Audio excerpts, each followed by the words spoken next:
All right. Here we go. Go live.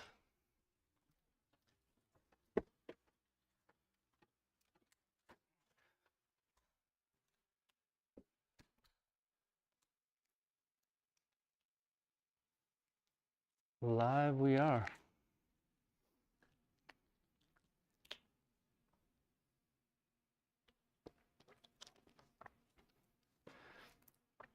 Anybody in the chat yet? Steven. Round two. So, yeah, did a little work today.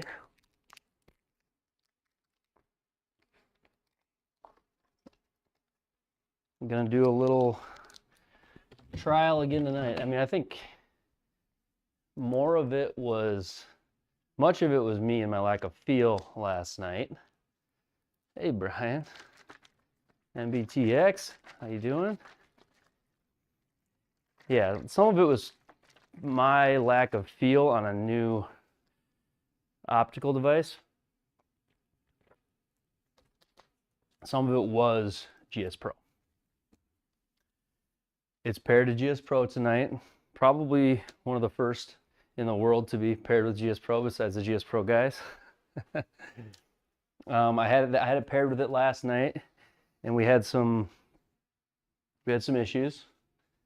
I ended up switching back to the MLM2 Pro after a while. But we're gonna give it a try again tonight. We've made some changes. I've been in constant communication with the people at GSPro. They've been great, and hopefully some improvements from yesterday here today. The hitting area is much smaller than the Garmin, but there's some new improvements. So if you see on the screen tonight, this is new as of tonight for this launch monitor. If you look, down here towards the bottom where the, where you slide left to right, the hit indicators are. As the ball goes into the ready circle, you'll see those go gray. I don't know if you can tell on the stream, and they'll turn green when it is ready. So the ball ready indicators are working now. This is not through Springbok. This is actually through Garmin, a native connection through Garmin. So the Garmin engineers are trying to get it. Does it have any issues? Brian, did you watch last night? Did you watch last night? Because I could not get it to putt below 3 miles per hour last night. I was having... Maybe you're just being kind to me and trying to make me feel better about last night when you asked that question. But I struggled. So 3 miles an hour, for example, on like Stimp 11, that putt's going to go like 10 feet. And you need to be able to hit below 3 miles an hour for exactly kind of what Brian's asking. You've got to be able to hit 1.5, 2 mile an hour putts when you're playing on Stimp 11, 12, 13, or no good. They had, it's tough because communicating with this device to GSPro, Garmin's working on it like crazy. I'm sure they'll get it all perfected, but it's got to talk back to GSPro so that it sends signals to here, but GSPro needs to confirm it. And they're working on that communication back and forth. There's some, it's a newer SDK for Garmin. It's not something they had done before. Not that they can't do it, it's just newer. Ball for the R50, any ball.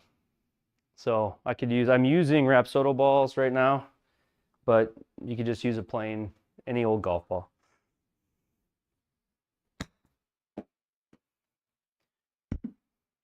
And I'm just going to warm up, hit some shots, and then we can chat about the Garmin a little bit, and then I'm going to play an SGT round, but feel free to talk and ask questions about any of it. I'm not trying to set any world records, nor could I.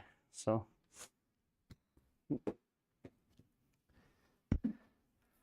yeah, I love that I can hit short chip shots on this thing really accurately with lots of spin.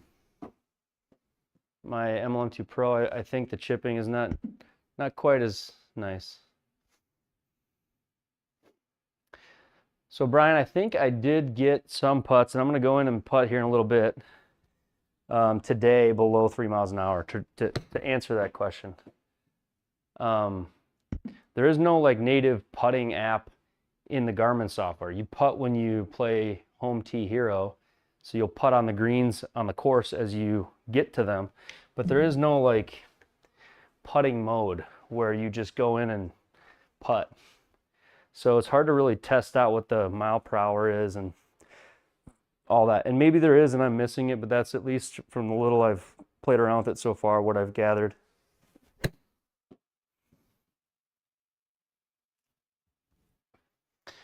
Coming up, Smeebucks, coming up. I'm worried, I don't know if there'll be interference on that. I don't think so.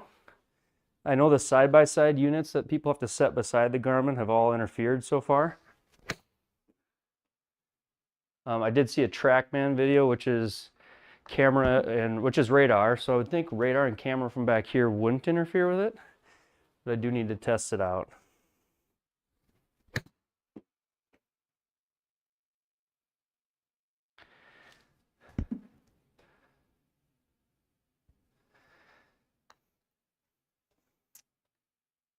Yeah, so the spin data and stuff, that's what I was thinking. Since I can use these balls, you're exactly right. I can get the spin data, axis, and total comparison to the MLM. The thing about the MLM is like we do know it is an accurate launch monitor. I know Joe Legowski's got a bunch of test videos on it. A lot of people have tested the MLM against many of the optical devices, and it's done a great job. I mean, I think we know the weaknesses of MLM, and that's the short chip shots, which they're constantly trying to make better.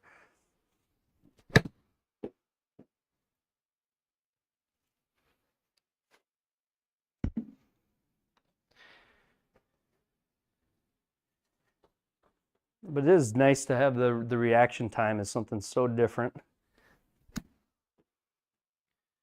Having an MLM for so long, I just got used to the 2-second sort of delay of when you hit the ball. And then when I switched back from this last night, in the middle of playing, it felt like a huge delay all of a sudden.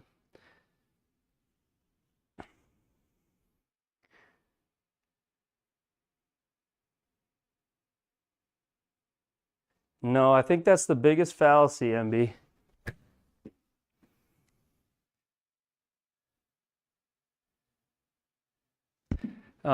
It's got a GSPro connector built in, and even that, it didn't actually, they didn't have it ready for launch. It wasn't working. It's quite the, I feel like I've been on the development team. So it's got a GSPro connector built into the unit, but you need a PC to connect to. You can't play a GSPro on it. If you could, it would be a total game changer.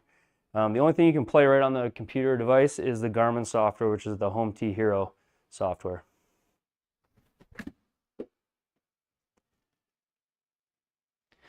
Oh, there's some full swings now. Feeling better.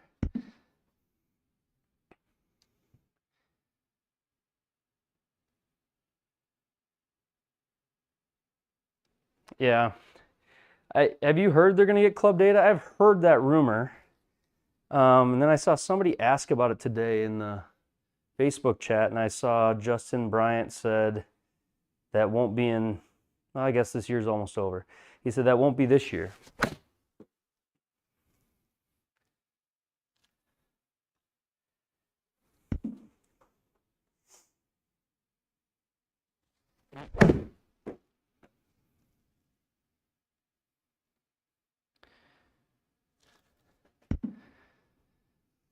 Jailbreaks their R50. I don't know if you could. I don't know that it's got enough compute power on it to do that or not. I really don't know. It'd be interesting to see if somebody were to get into it, what kind of computing power it actually has.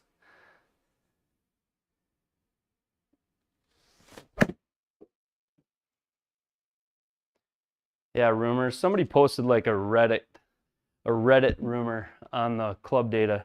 It's me, because that's what I saw.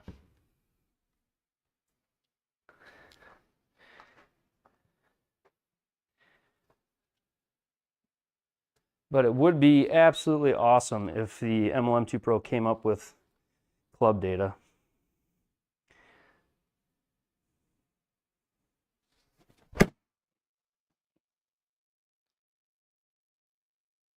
Disconnects with the unit.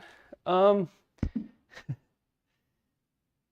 like to be honest, so I mean, the first week I had it, for 6 days, over 100 emails and videos, tests, a lot of involvement. Couldn't even get it connected, MB. We're at a place right now where last night I was able to get it connected. Face just open. Last night I was able to get it connected, but oh, hey there, Ian. But everything was kind of messed up with the putting and driver situation. Oh, there we go. So last night it wasn't, so what was happening was it wasn't switching to putter on the greens. I didn't know this at the time, but it wasn't switching to putter every time. So it has to switch to putter on the device. The Garmin really cares whether it's putting or not on how it reads. We found that out today. So if you don't switch it, if it doesn't get the signal from GSPro, half of my putts last night were considered chips, or it didn't think I had a putter in my hand. And therefore, like, the readings were so inconsistent. So I was like, that didn't feel fast. That felt like a rocket. That didn't feel fast. The whole round I kept thinking something was up. Well, we looked back at the logs today and it wasn't sending the right signal to the unit to tell it was putting. But I think we've got that fixed. And then it kept missing my tee shots because it was stuck on putter, it turned out. So if you watched last night's stream, I was like super frustrated going through the round. And it was because I kept swinging driver and having to re-swing it. And then I kept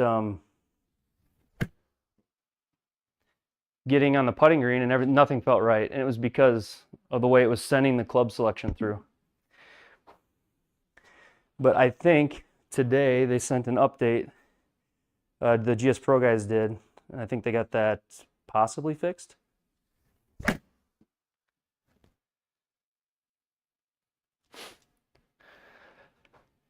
Yeah, so we'll see.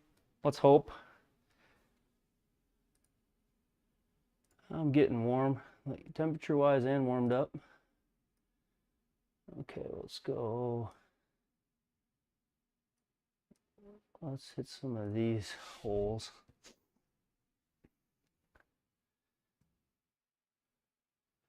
Are you allowed to chip on the green? You can, but you have to, so like you can see my club selection here. You can normally see it in the bottom right, but you guys can't because of the layovers I have. But you can chip on the green so long as, with the Garmin, it's important that like the club says anything except putter. As soon as the club selection says putter, the Garmin gets a signal for it to be a different algorithm, I guess, or a different way it reads. And so like I wasn't, even last night, even when it said putter here, it didn't actually send it. So now I gotta, there's a new button on the API that you guys can't see. I can see it. It says PT right now. So it's like confirming that putter was sent. So it's just early days, honestly, with this unit, I think, that are causing some of that. But I was super confused last night. I don't know. I didn't know what to do.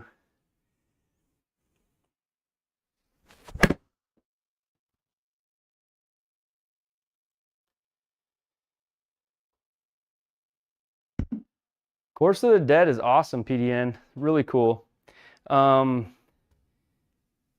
played with my brother and some friends the other night, the Swiss Alps course. It's a really cool course. A lot of elevation. It is a little difficult, but that's a pretty cool fantasy course.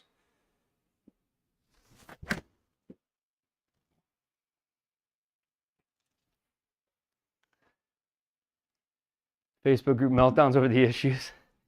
Yeah, I don't know. I haven't even been in those places. I know, like, I was sort of melting down myself trying to get GSPro working, and then I kept wondering, you know, like I hadn't seen a single video on the internet about someone using it with GSPro, and I kind of quickly figured out why that was. Ian, that course is crazy. Yeah, I hung in there for a while, then we got a little tired, started hitting it off cliffs. You don't want to go off the cliff on 16. It's like 90 yards below the game and you can't get back up, so.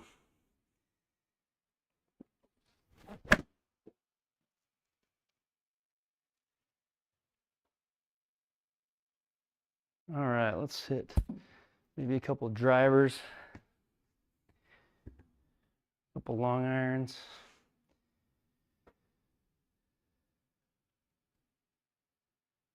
Wonder where Stu's at tonight.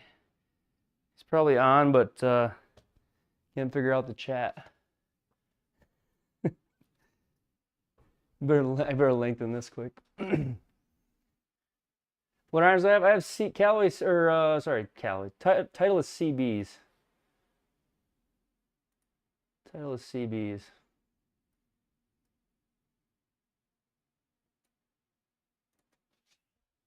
Whatever I have, they're I don't know. I feel like I hit the ball way too high.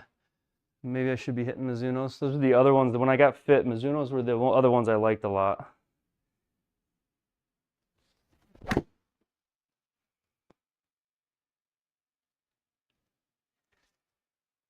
I wish I could show you guys the display on here. But the HDMI out on this doesn't, on the third-party apps, there is no HDMI out. So there's no, you can use the HDMI out to like display stuff when you're playing their software, but when you're using like GSPro, the impact vision replay and the club face data, like path and face to path data, only displays here, and that HDMI port's basically sitting there dead. So I've put in requests to see if they could turn that thing on, at least to mirror the output, so I could get it to my PC and share it with you guys, but I don't know if they'll do that or not.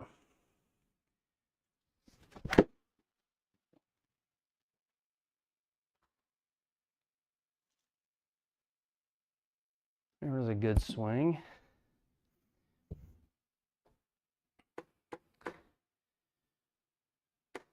Sorry, warm-up's probably a little boring.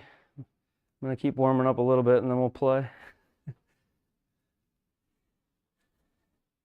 Probably should just putt. I don't know if any of you saw last night. Putting was the rough part of it all.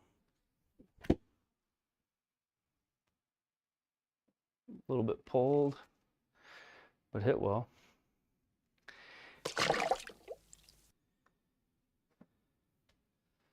$197. Do you play Mizuno Smuix? Or what made you think that you just looks like a Mizuno head?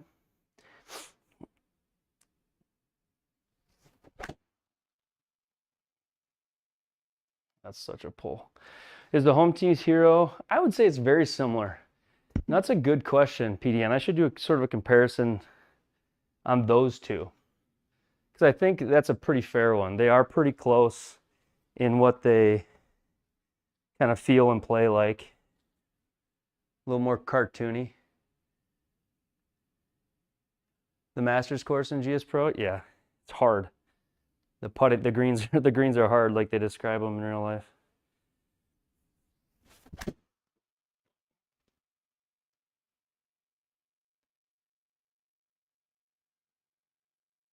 Sit.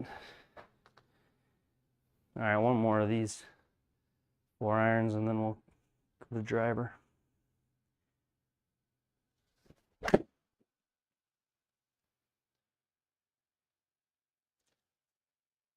Path in, face open. It's a little cut.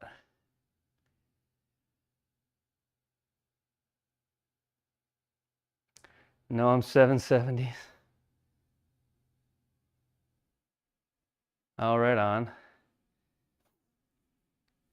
I think MBT is like one of the reasons, I think one of the issues is you see, even as they added like the little detail that they added in the courses, because they've got a mobile device, a mobile platform, the MLM, the more detailed they make these courses, the less able people are even able to use their mobile devices. Even the most recent update, my tablet and my phone, I can't play on high def. I can't play on the max definition setting or the max graphics setting. I have to play on medium, and then on my tablet I got to play on low. So like you get to a point where when you add a bunch of detail, you need to give it a lot of computing power.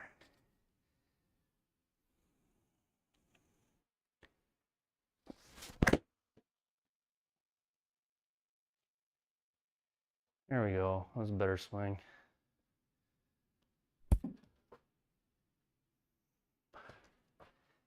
Swear I saw someone playing the Bryson D over his house.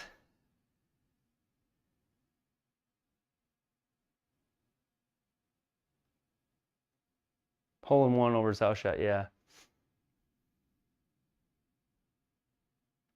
Yeah, he is. He's doing the hole in one over his house, yeah. But you're not talking on here, are you? Nobody. It'd be funny if somebody designed that.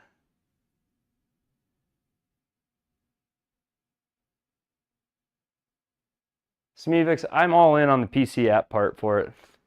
To me, even a lightweight laptop would be so nice with the MLM2 Pro.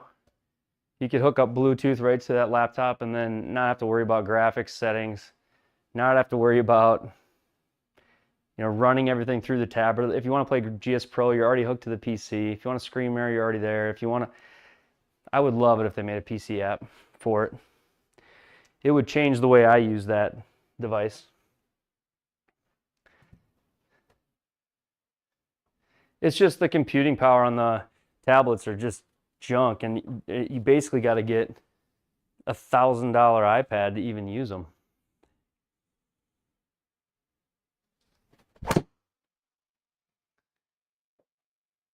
They surveyed about it. They surveyed like who would use the PC app, which I think is cool, but I'm sure it would take them a good amount of time to develop that. At least half a year to a year.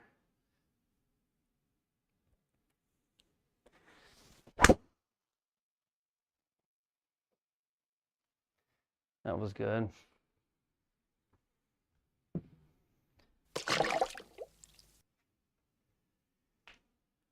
But yeah, I wish they would do a PC app. That would be awesome.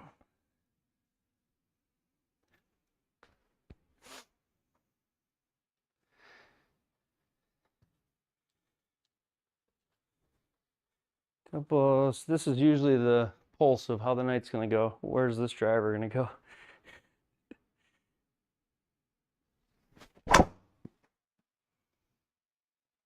Right. So what is that? Face open. So path inside, face outside.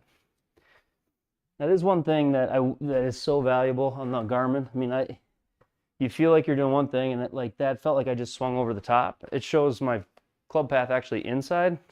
The face just stuck open. So I wish I could show the screen that's down here.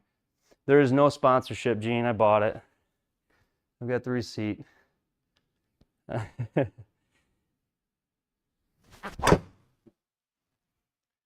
I bought it, and after the first week, I know the people I bought it from probably are afraid I'm going to return it. Trying to do my best to embrace it and like it. I'm gonna do videos on all aspects of it, and then just try to be honest with the community about what it's really like. Yeah, but no, I bought it. No sponsorships for it. I haven't had, that was so bad. I haven't had, so that was over the top and face open. I haven't had anybody even really offer to sponsor me on anything. I think you gotta be quite a bit bigger. That dude did it over the house. He's hilarious. Does that have any sort of impact location of the ball? No, it does not. It will not tell you where on the face you hit it. It will tell you club path and information about the face and your attack angle. That's it.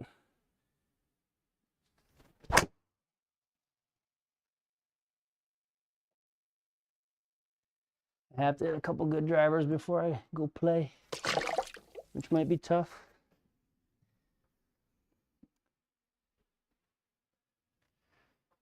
Are you talking about Bryson, the over the house shot?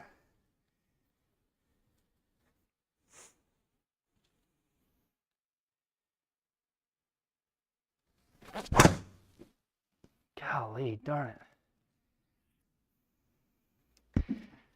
Gotta open this up. I can't hit this driver. I need to sell it. Is anybody looking to buy a TaylorMade driver?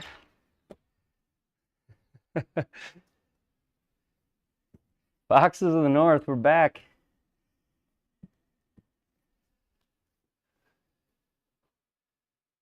I do feel the accuracy is there. That's all just feel, speculation. I need to test it, but I don't really have any reason to believe it's not.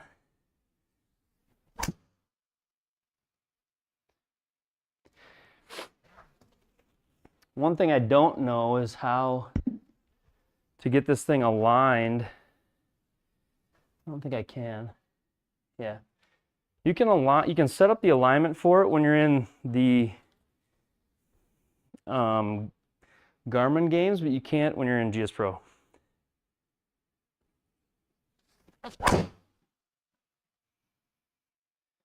There we go. It's first good driver of the night. A guy who did it on a simulator. Okay.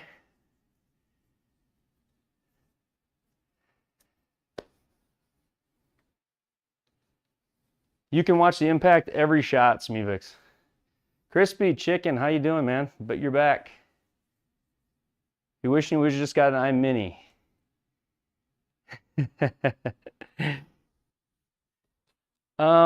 Still might, you know? Still might get an overhead unit. I looked at it like this. Newest monitor on the market. Opportunity to make content on it. I gotta be honest. There's 60-day hassle-free guaranteed returns if you don't like it. It sounded like when it first came out, I mean, one of the things that kind of frustrated me is I actually thought the GSPro was integrated in it. I thought that Awesome Golf was in it. So there were some things that caught me off guard. I can't lie. And I just pulled the trigger like the morning I got the news it was out. I didn't even have a heads up it was coming. So.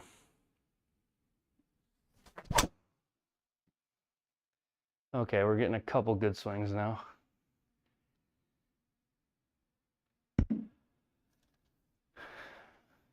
You still got a messed up back, Foxes? Yeah, Gene, that's what I thought. I really did think that. I think a lot of people did. A lot of people thought that you could play the third-party apps right on it and you truly didn't need a computer. Ultimately, this is not my final stop for launch monitors. I would love to have 10 different kinds and be able to support questions from people on all different brands. It's just they're obviously expensive and that's not, you know, feasible. But ultimately, I want to end up with an overhead launch monitor in this room. That's what would fit me best.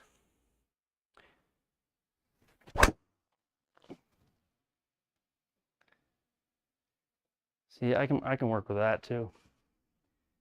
All right, one more, and then we're gonna go test out the putting and play.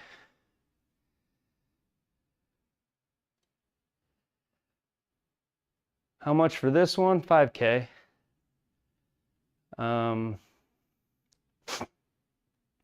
Max cord length for the Bluetooth extension. Actually, I was hoping you'd be on tonight, Crispy.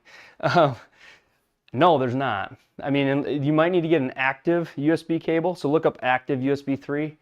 Those cords, they add a little amplification or power into them to ensure you don't run out. But I have two 16 footer, so I think I have 32 feet of USB cord hooked to my Bluetooth right now. But no, I don't think there's a max. If for some reason it doesn't work, buy an active USB cord. Look up that. Or there's guys that have used Ethernet cords that have USBs on the end. I guess those work really well.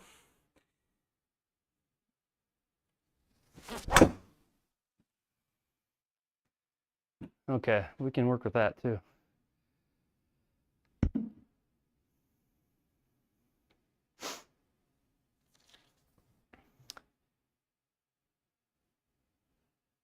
Yeah, Android based. So it does work. It works great with Awesome Golf, the connector, but you have to have Awesome Golf on your PC.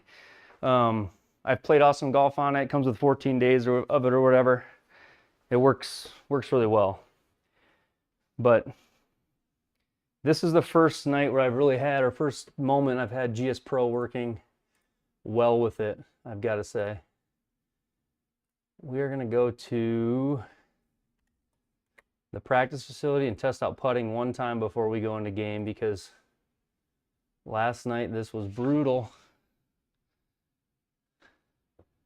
I know, Smevik. So I don't spin this driver enough. I think I've got the wrong fit. I think the day that I got fit for it, I had a club face like 8 degrees open. And the guy was trying to reduce the spin on it by putting shafts in there, when it was a day I was just swinging bad. And so now it's like when I do get my swing kind of in and on plane, or in where I want it, the spin is just not there. So it's kind of been a fight with this driver. I think we did today. We've kind of been talking about that, Sean. There's a thing in GSPro where putter has to be sent to the launch monitor. So it's got to know putter's been chosen on GSPro. If it doesn't, it treats it as a chip. It might still read the putt, but the whole calculation will be wrong. It will send the wrong data. So it treats it like a bladed wedge. And so that's why I was getting all these inconsistent readings. There's a way to verify if you're in putting mode. You guys can't see it, but there's a club tracking button that will turn gray and shut off. So yesterday was a combination of just like poor feel for me, and it was not sending putter in when it should. And then on the next tee box, remember, it was missing like every tee shot I tried to hit. It was stuck on putter. The machine was, even though GSPro was saying, hey, he's got driver. So I think we got that fixed today. I sent a bunch of logs to him and tried to get him to work it out. So it's still the case, though, that I've got to get used to the readings of this way different than the MLM or than the webcam putting. So like 12-foot putt right in front of me is only, I can only hit it about this hard to hit it 12 feet. But I just got to get used to that. I got to learn that. So that's a 5-mile-an-hour putt. I got it to read a little bit lower, so let's see if we can get it to read lower than 3 miles an hour. There's 2.8 miles an hour. But that's like a 5-footer in game. So I do have to get used to what is going to be this new feel. There's 2.8. Nature and the bird noises. Do we have them shut off? I think I had to turn them off last night.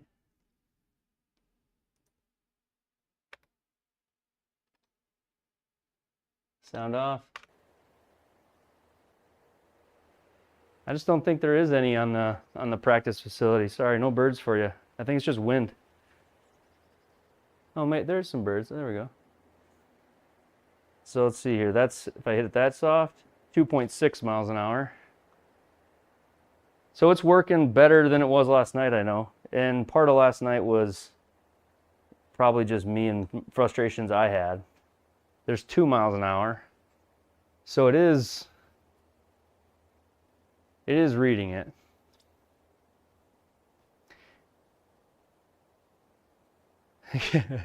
Foxes, we were talking about that last night. How, well, I don't know, I actually know what town. If you go to the Allentown, Pennsylvania golf course, Allentown, Pennsylvania, whoever made that course and I think it's actually a pretty well-known designer. So 2 miles an hour is as low as I can really put it.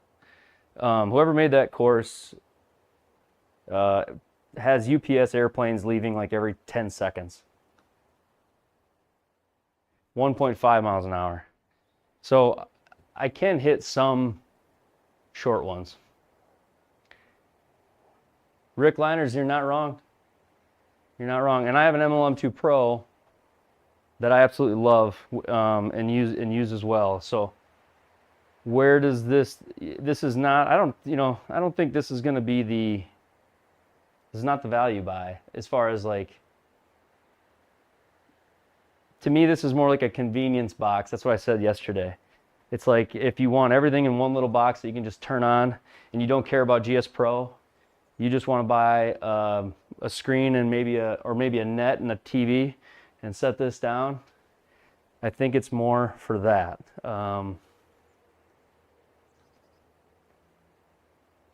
But I'm trying to figure that out. I'm gonna do a bunch of videos breaking it down and try to give it as fair of a look as I can. MLM putting felt terms correct. Well, the nice thing about the MLM putting, webcam putting, is I can put a webcam up here and then you can change that radius setting so that I can adjust the radius so that a 10-foot putt in here matches 10 feet in the game. So essentially I can manipulate my, the radius on webcam putting to make the game almost always feel the same. So if we go to 12 and 13 stemp, I could just decrease the radius on webcam putting and still feel like a 10-foot putt. You can't do that here. This is reading like true ball mile per hour off the club face. So it's something for me to really get used to. Now it's like, okay, I want to hit a 10-foot putt. That's 3 miles an hour. 3 mile an hour is only like to there. And that's a 10-foot putt. So now I've got to get used to what is mile per hour. Somebody said it last night. They were right. I didn't want to believe them. But there's no way to dial in like stimp on the R50. There actually is. Sorry, in the Home Tee Hero, you can change stimp. On the third-party apps, it just sends mile per hour into the app. So, all right, I'm gonna chip a couple of times here, and then we're gonna play some golf, hit a few chip shots.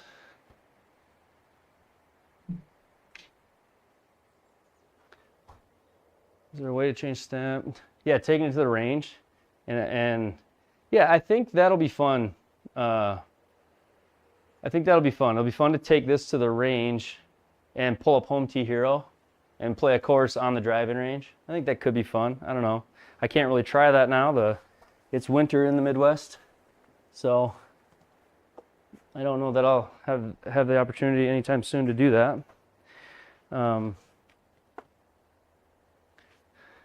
But like guys that have, like a backyard setup where they don't have necessarily like power, Ethernet, all the things you have in a room like this, you see it all the time online. Guys have a net in the backyard, a mat on the ground.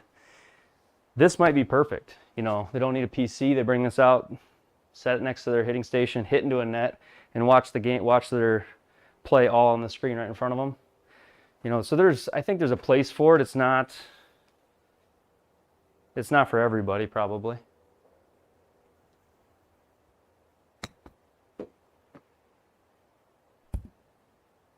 We'll hit a few chip shots, get some feel for some of these, and then we'll go play.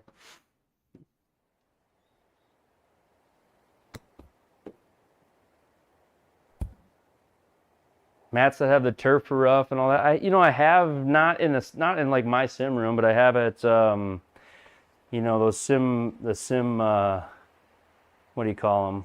Like the simulator bars that have True Golf, and they have like the hydraulic tilting base, and they've got all the different lies.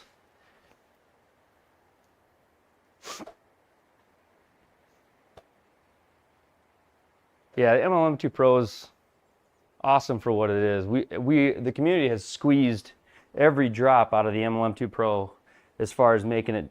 I mean, shoot, we can play GSPro with it. So they've done a really good job.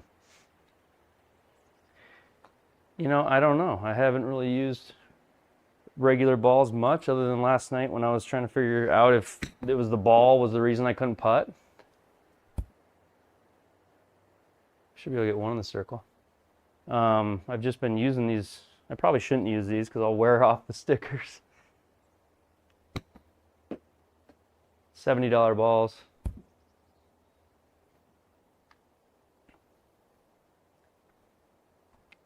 That's a 60 degree.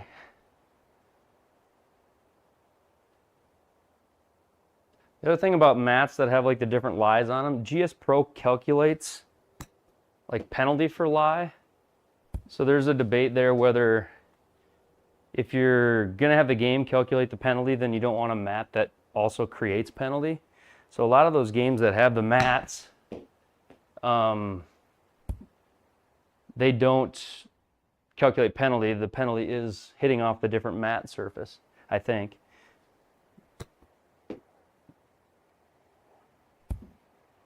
Flop shots. I'm just trying to get a feel for 20 yards for a second.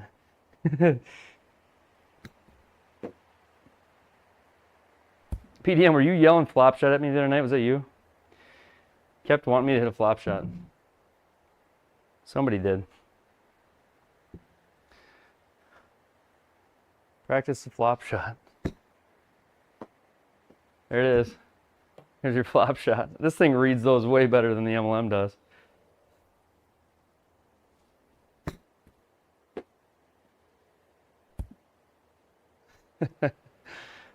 Oh man.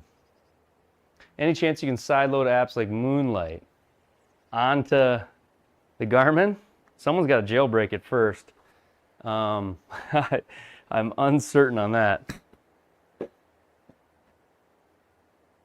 I got no read there. I don't think I had it in the there we go. It would be nice to sideload apps, wouldn't it? If you could get Moonlight on it and then just cast it. Or, you know, what you could do though is you could put, well, you can't, because at the end, the HDMI out only works for Home T Hero. But you could use the HDMI out to put it like on an NDI stream or a Moonlight stream. It's just that the HDMI out does not work for the third-party apps. All right, enough of this.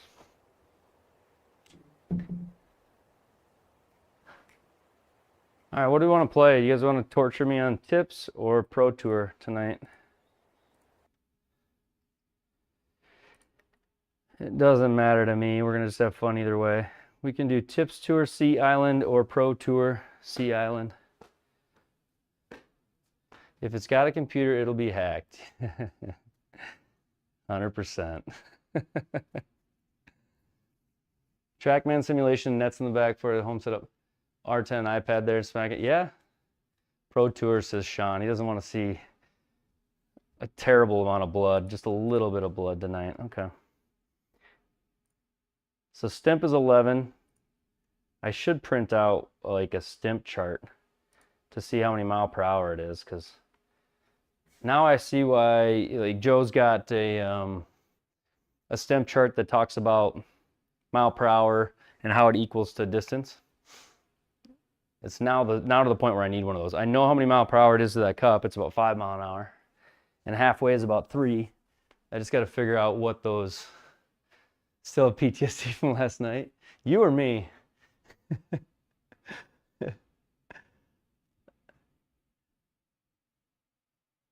Someone should make a club toss measurements when you chuck your club. Get your stats.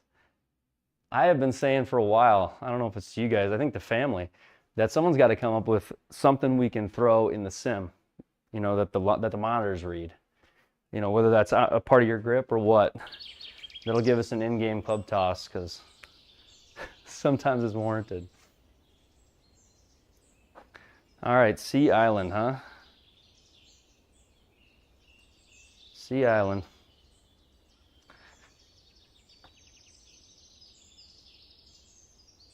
Okay.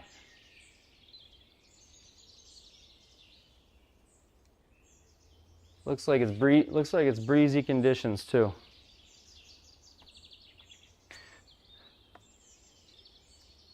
Hotkey for a club toss, I know. That would be actually cool. Be something fun they could add to the game.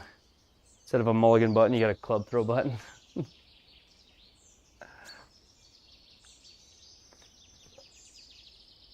Okay. Well, SGT Pro Tour.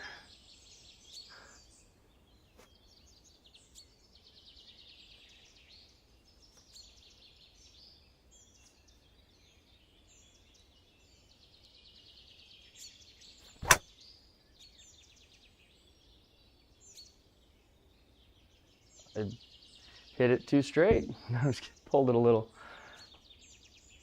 Sitting that cut on the range. Okay, so what kind of rough is this? I gotta move. Got chat in the way right now. I can't see the lie. Hold on.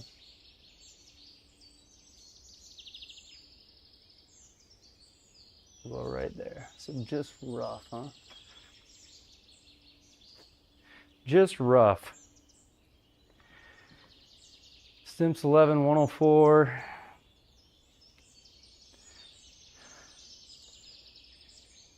By now, usually Sean can pick my clubs for me by now. All right, we got a little bit right.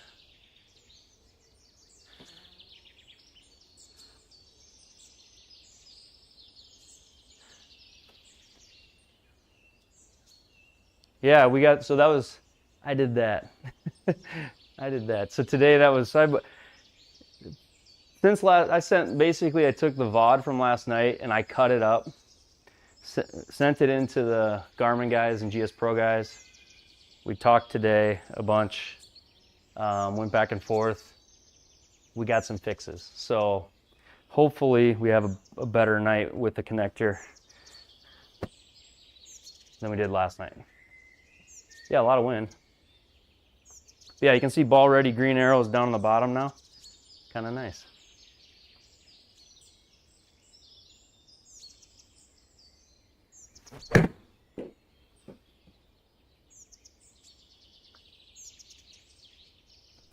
Sit there. A little pulley with the right club. Okay. Now let's see, did it pick putter? It did. All right, so part of the problem last night was the device didn't know we were putting. It thought I was chipping or hitting a full shot.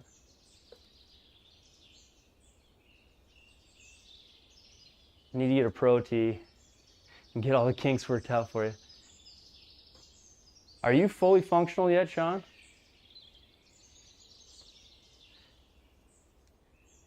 Not you, but your sim. There is a Bluetooth setting, yep. Let's see here. Okay, I'm so scared to putt this. I don't even know. I forget what the distance is supposed to be, but I think it's right to my cup. Yeah, that was pretty good distance. Bad aim, good distance.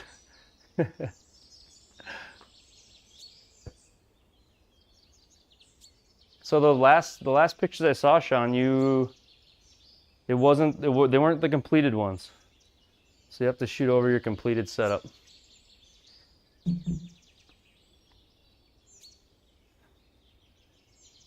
Much better speed. Yeah. Somebody made a comment on the video this morning and they're like, in a very nice way, by the way, it was you, not the Garmin that was off on speed. And I was like, yeah, but something had to be wrong with the Garmin. Maybe you're right. And I think 100% they were right. It was a lot me as far as feel, but the Garmin also needed a little bit of help, which we got it today. Okay. 292.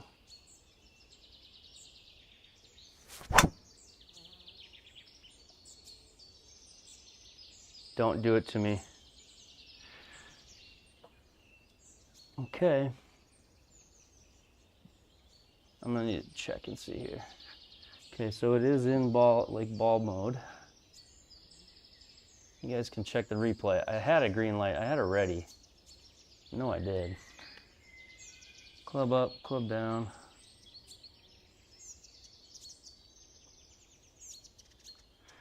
All right, we'll do it again.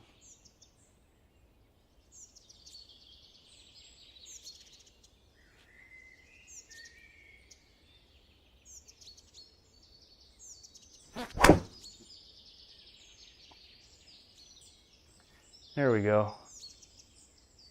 I gotta be honest, I was nervous on that tee shot.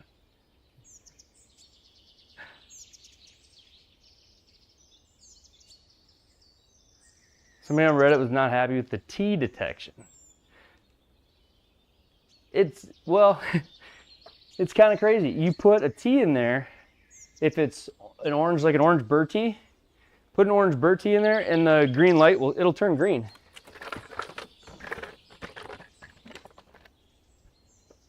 Watch this. So, orange tee in there, ready to hit.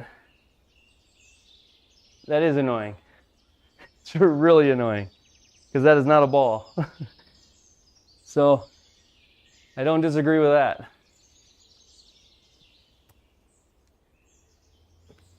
Hit the tee. I don't know what kind of stats we'd get there. Ran out of foam for the sidewalls. Floor projection done tomorrow. I want to see your floor projection for sure. Putting, Jay, I think we got it sorted out. You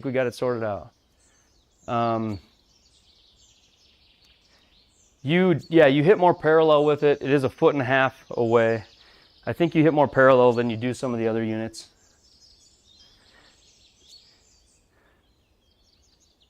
All right, 83. Yeah, it thinks an orange burr tee is a ball. That is fact. All right, so there's a high spot there. Basically, the false front's off the back of the green. Back right. Looks closer than GC3. It's 1.5 feet from the front of the unit to the center of the ball. So I don't know what your GC3 is.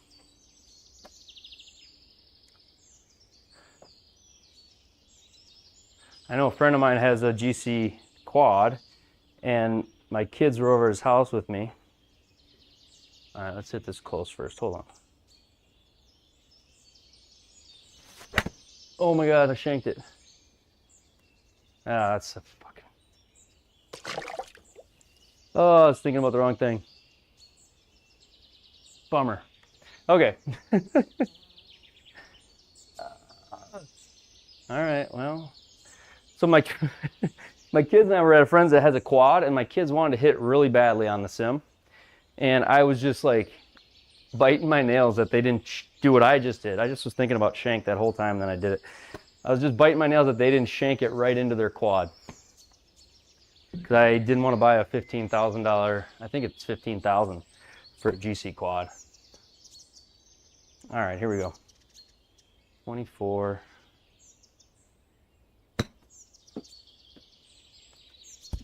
Get up there. There we go. With 100% shank. You guys can't be talking about shanks in the chat, all right?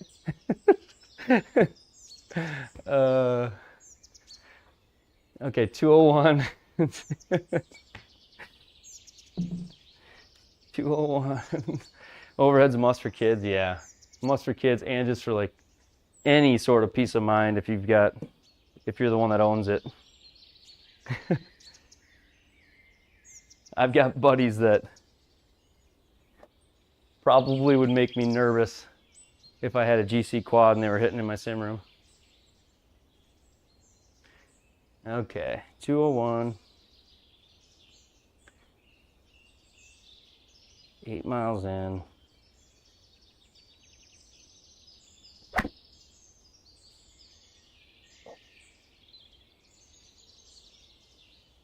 Go a little. There we go.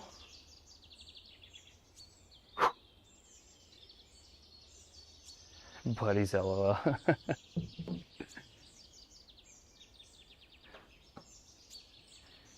It'd be a family member, likely.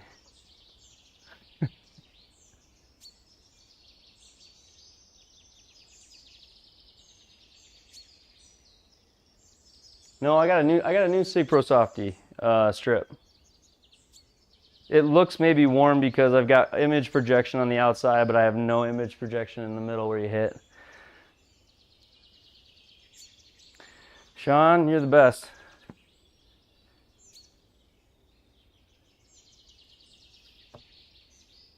I turned that off on the range because there is no, it looks like gobbledygook. One over with the shank, and then I just clicked off a GSPro, so.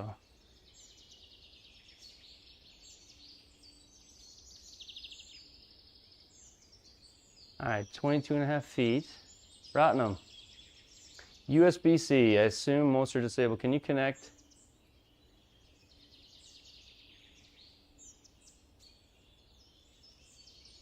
I'll try all those things, Rottenham. I haven't. The only thing I've done with the USB-C is connected it to the PC to update it with the Garmin Express app. I've done nothing else with that USB-C port to this point. All right, little taparoo here.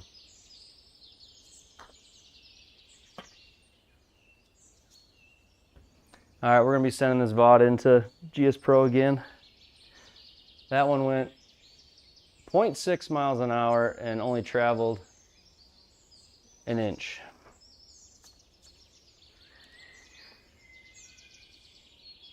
Why is this doing this, Garmin? Come on, man. We're too expensive for that, aren't we? Yeah, it's in putting mode. Oh, that makes me mad. It was green. There was nothing wrong with that. I got hosed. Let's try to make this. All right, 22 feet up to 4.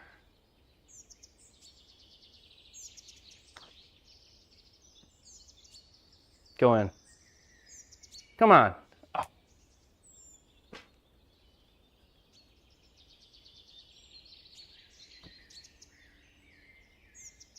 So many questions. I assume you can't be, that make it so much more amazing.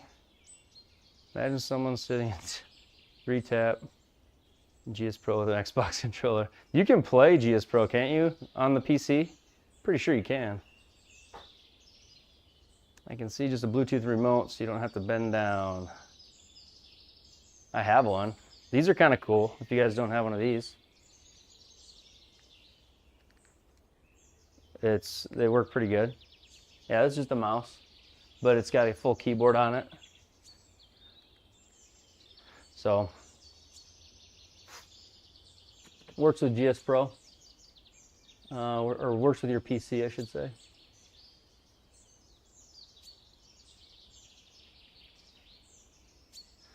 All right. What's up with that 1-inch putt, huh?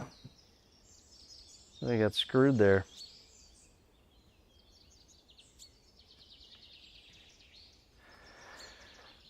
Screen is so confusing. Okay, so club up, club down.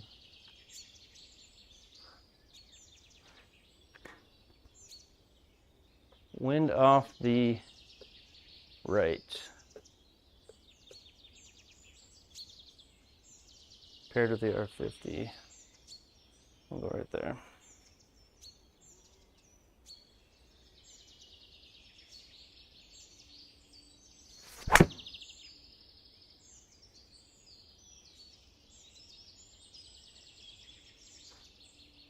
There we go.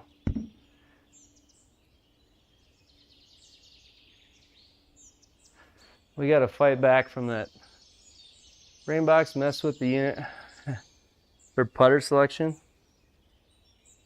No, I mean, it just sends the input to the PC to tell the PC to switch GSPro to putter. It was on putter and it was in the green. It was just a flat out misread by the unit. So I don't know why. It's confusing. I do worry that maybe I'll switch this out. You don't think this white cord or this metal clasp could be reflecting into my shot area, do you? From my tee? It could be, I guess. Switch it out. I got one that's just plastic and it won't, and it's a black cord.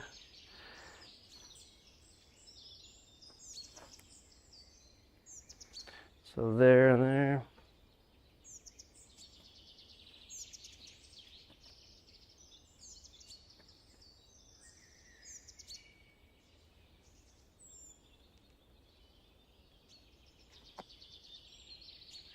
There we go. Maybe that was something. Maybe that's a thing. I don't know. Try putting without the cable on. I don't know what you mean. All right, 149. We're at sea level. What is this?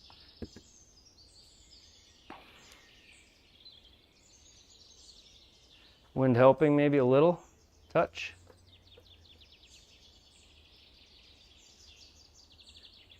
Yeah, it shouldn't have trouble reading. It should not have trouble reading these putts, right? Putts, I feel like putts should be the easiest thing for an optical camera to read. I've got 9, planning on a draw with some help with that wind.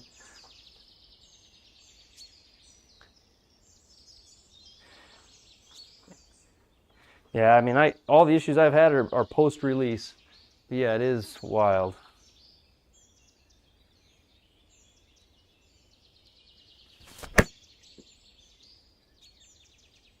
I don't think I hit it hard enough. I hit the draw. Come on, wind. Get up. Oh. I think last night we had like 40 at one point. We were like peaked out at 40 something. But yeah, no, let's go. That's great. This is PDN's flopper shot. There he is in the chat with it.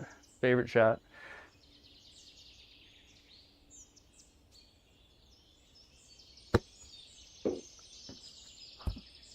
Sit there. Not bad. Now on to the greatest part of the Garmin R10's game. Got a green light down there, right? We're in putting mode. Okay.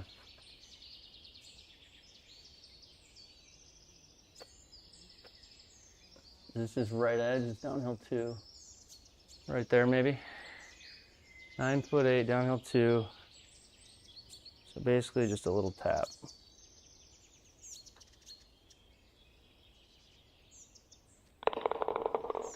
Here we go. That was a good up and down. Never forget about you, foxes. Maybe Flying Fat Kid because it's his alias, and I'll just forget that that's actually Sean. Oh man. Yeah, we made a putt, like a par, like it was a good up and down, but the fact that we converted on a putt on this machine, I'm pumped about it. All right, what is it to carry? 227, 316 to the green. Is there any trouble deep? This is our tin cup moment, Sean.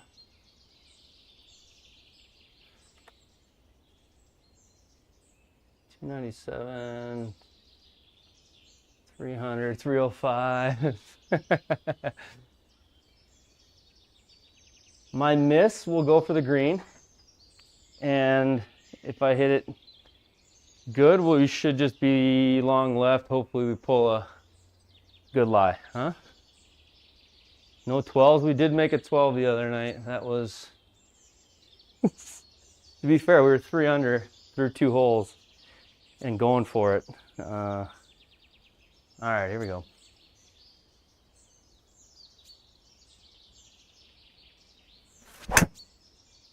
That should cut. I didn't read it.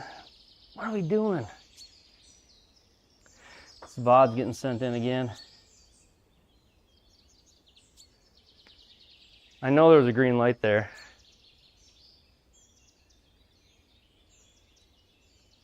We had 9 drivers yesterday not red. That was a good swing. Smeevix was on the green probably. All right, here we go.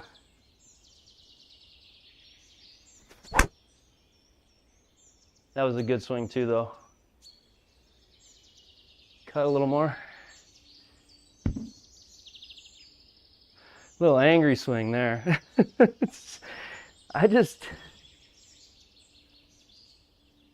Drives me nuts that they don't read some of those shots.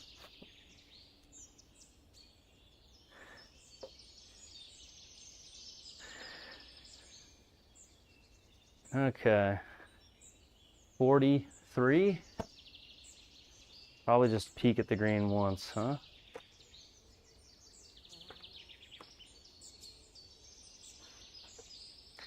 Touch right. Looks like ordering a GC3 tomorrow. I love it. I feel like you can rely on a GC3. Not gonna miss your drives or fake a putt. GC3 is a good unit. All right, 43.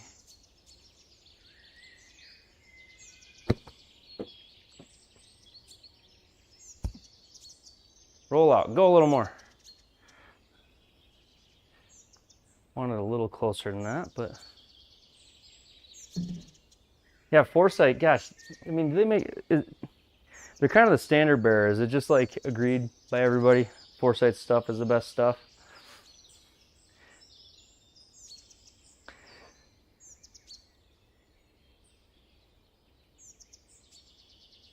Yeah, the MLM2 Pro community be losing their minds.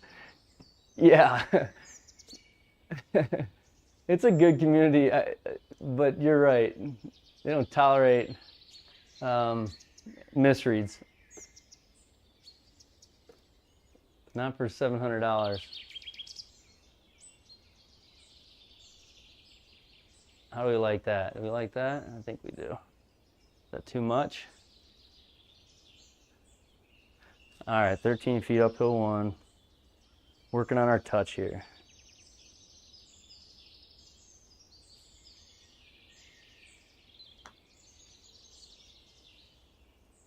No! Launch direction 2.1 left. So I pulled it. Otherwise, that was good otherwise. We're figuring out putting. What style are these Nikes? These are outlet store Nikes. Outlet mall Nikes. What are these? Anything, you can ask anything in the chat. I don't even know. Air, no idea. Nike Airs? Nike Airs from the outlet mall. Air Maxes. I think you got it, Steven. Winner, winner. All right, 156 downhill, 2 yards, 152 wind helping, F. Air Max, F. Oh man. 9 iron. How do you like 9 iron? Sean, my caddy. What do you think?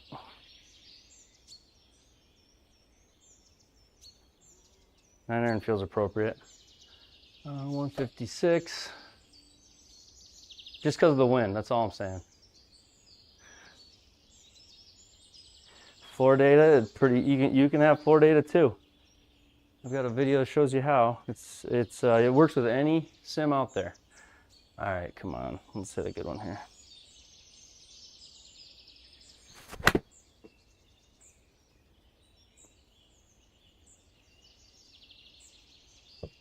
This is what we dealt with last night. It doesn't want to read the tee shot after a putt that's holed. It's got some issue. Oh, here we go. What's wild is like the putter is still on this screen. It shows you like putt to pass, but it doesn't like it has no indication on the screen what the unit is thinking it is. It doesn't tell you whether it's, putter is selected or driver selected. It just turns a green light. All right.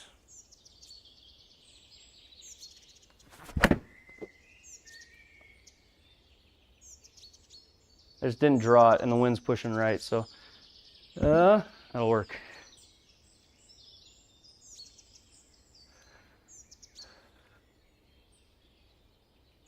It is frustrating. We have had some frustrating moments. Some of them were initiated by me, others were the unit. Many have been the unit. Tonight we've had a misread on a putt that went 1 inch when it, we'll just say it was going to go in, had that not happened.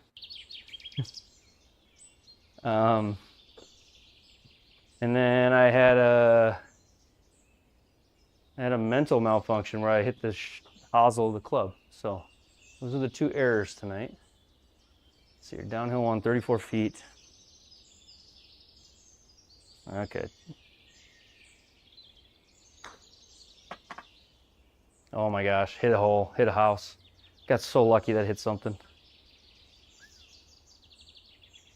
I just cannot get used to these speeds. I'm getting better at these short ones, but not at the longer ones.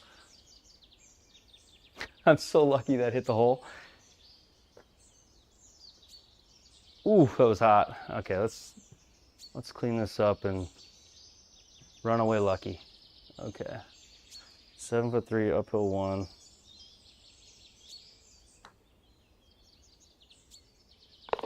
There we go. They don't draw pictures on the card, right? Oh, I'm so lucky that hit the hole. Yeah, I would have drove the green, that's right. Even though I hit the next one really well too. Oh, this hole looks, this course, man. This course is narrow. Probably should get wise here.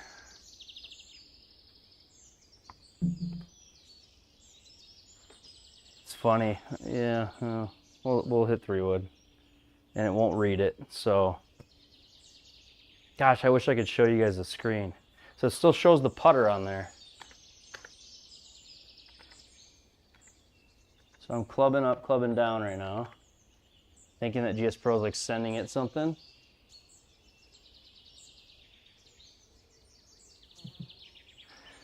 I don't know how to get it off of that view. I don't know if it matters that it's on that view. We're just gonna hit it.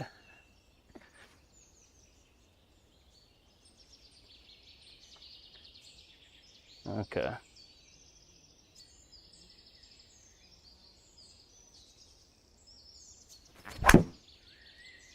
Should cut in the fairway just perfectly. Come on. There we go.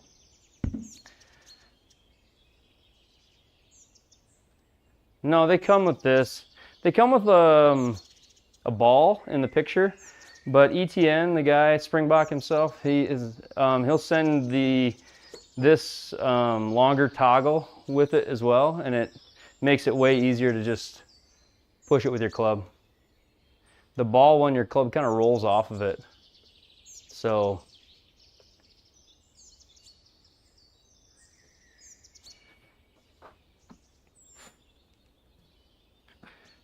this one I like better, the toggle.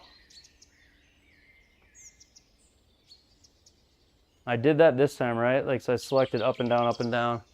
We'll try to continue doing that and see if it does affect it.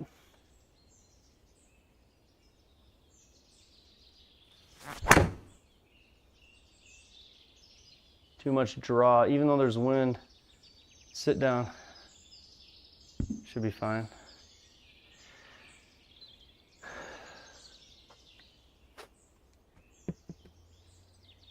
Okay.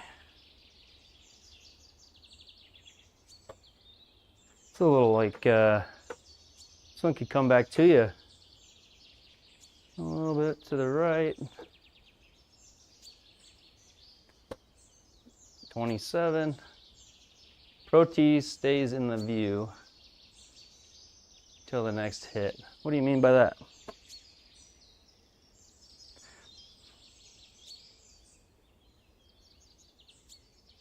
Sound come through speakers, or is that from projector? I don't know. What do you hear?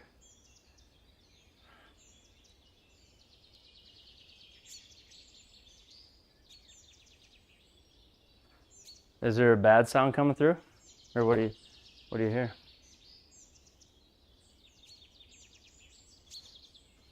All right, ambient sound.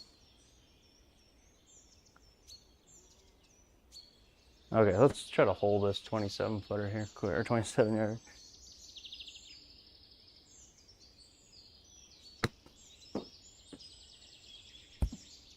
Come on. Ooh. Do you hear like through my mic? Do you hear like feedback of it, or are you talking about the coarse noise? I can turn that down.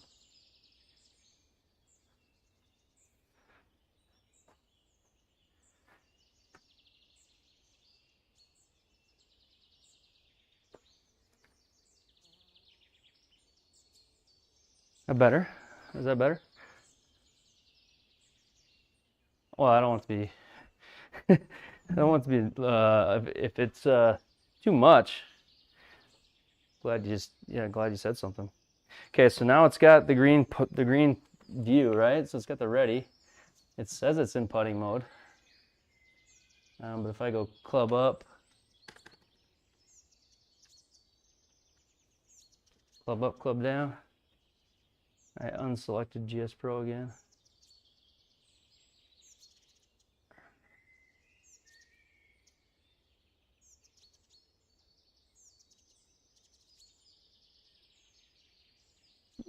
All right, we'll go there.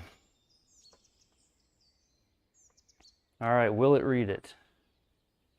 We will find out. 12 feet.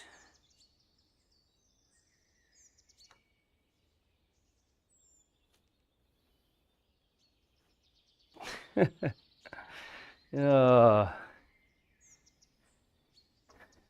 Gotta love it. The ball was moving so fast, the unit just couldn't keep up. Okay, 12 feet.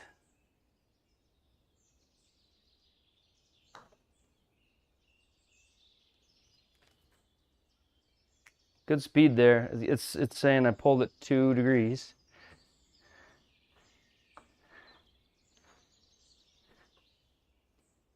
I'm gonna try it. Good point. It just kind of throws you off. Like when you're constantly reteeing, you're constantly re-hitting a putt. It's like, how do you get in a rhythm? And then you lose a shot to it here and there, and you just get frustrated. So, all right, here we go. Wind with us.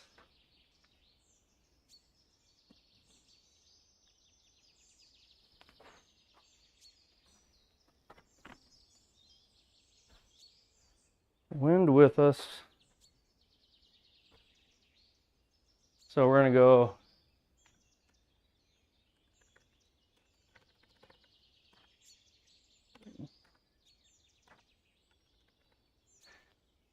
I don't know any reason why it would still be. I'm gonna try to take the ball out again. Put the ball back in. Because every time you put the ball in and out, it's talking to GSPro, so it should be picking up the club selection at that point too, you know? It's just frustrating, the little, and I get it, a lot of new product launches have bugs, but man, it's a little bit frustrating. Okay.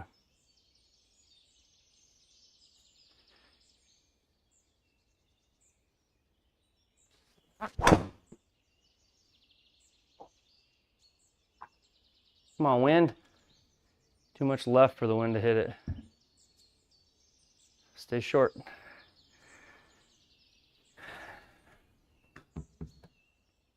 Had some speed there though. It read it. Didn't have to swing insanely hard 2 times in a row.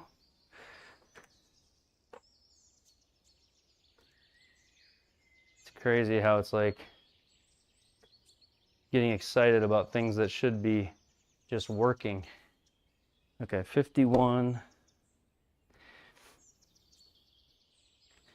51.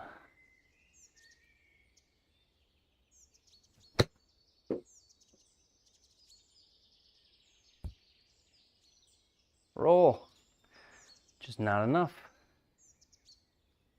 Not bad though.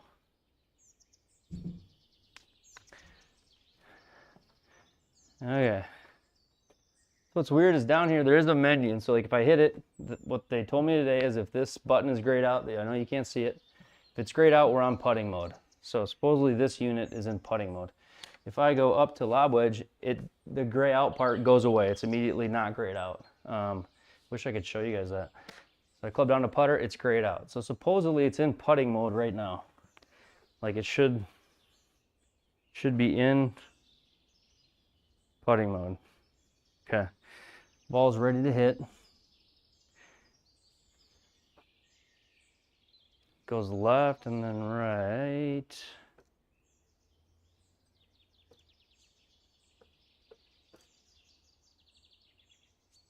It shoots a little left off the start, I think. First 2 dots are going left. So we'll try this.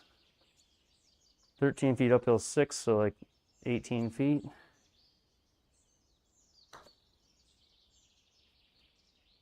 Break, come on, come on. Ah! No! Thought we had that. Wasn't terrible. We're not 4-putting like last night. Yeah, thanks to everybody for watching. Good crowd. 408. What do we do here? I think we lay up. So if I club up and down into putter, out of putter, okay. Hit the Garmin with my golf club. Just go right there. Okay, ball ready.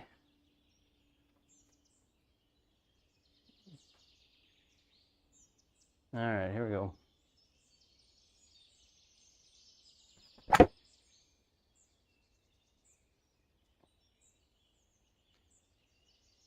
A good safe shot. We hit it. We made a birdie yet? One? None. Uneventful. No confidence in the putter. No confidence in the putter. Okay, let's see here. 8 iron. Sean, what do you think? 8 iron? Yeah. Yeah, 8 iron is the club. The wind's helping. I can't get a 9 there even with this. I don't think. A little bit of a left drive. Okay. 1, 5, 9.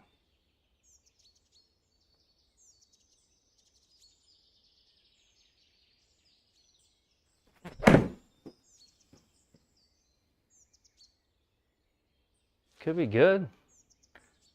Come on, spin. There we go. Smooth 8.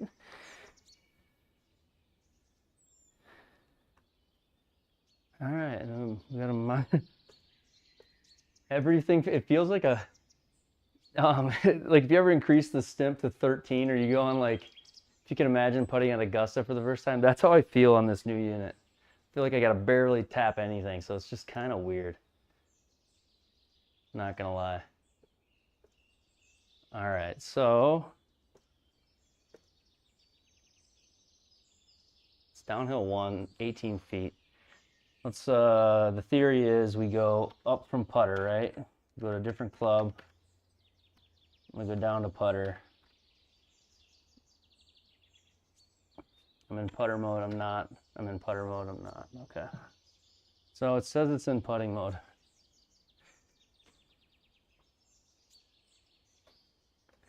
That's dead center in the green square.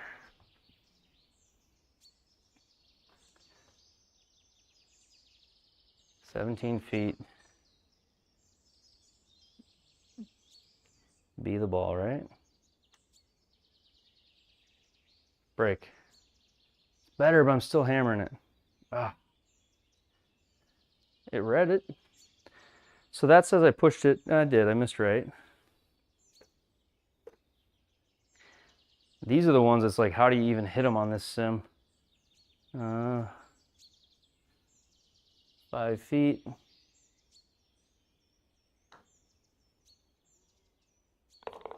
looks like that.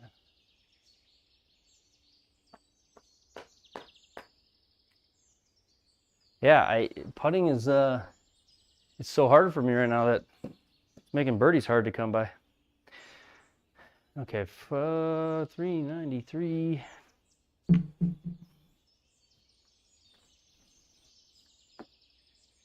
It did look fast. I don't know. It was downhill one inch maybe, but I had kind of like felt it out earlier that putting it to my cup was like 5.5 miles an hour. So maybe I hit that a little bit harder than that. So we are in, supposedly we're in a driver mode. Or we're in a club mode. I don't know how to tell, but it says it is.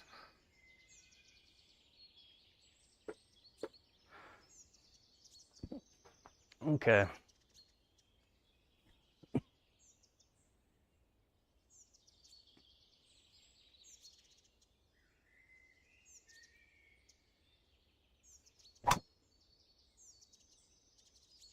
No spin on that, but it's gonna work. 1,000 spin. I gotta get refit.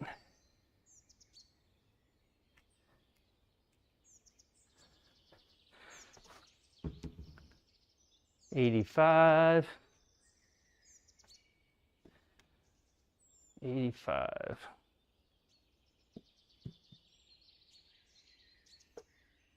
Thousand spin is fine until you have any sort of spin access on it at all. And then it just duck hooks off the planet.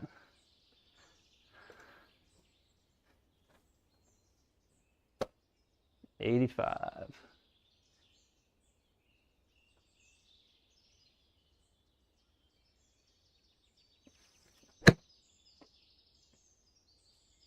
Be good for once. Come on. Stay in there. I don't want to putt. Oh. Prove it, it says. Shoot. Okay. Says it's in putting mode. I'm not going to hit anything. I'm just going to assume it's in putting mode. Uphill 2.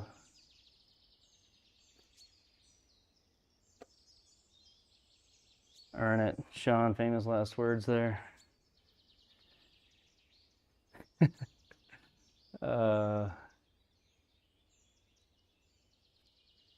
I feel like it breaks more, but I feel like I hit it so hard that I'm going to hit through the break if I play more. This is what a head case looks like over the ball. Hey, yeah, birdie. Oh, it was a long way coming. 10 holes. 10 holes, we found one.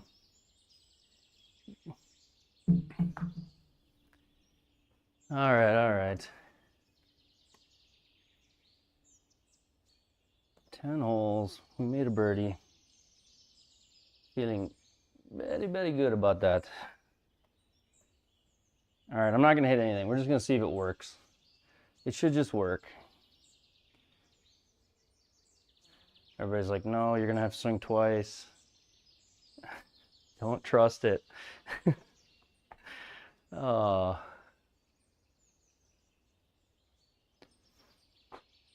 .403.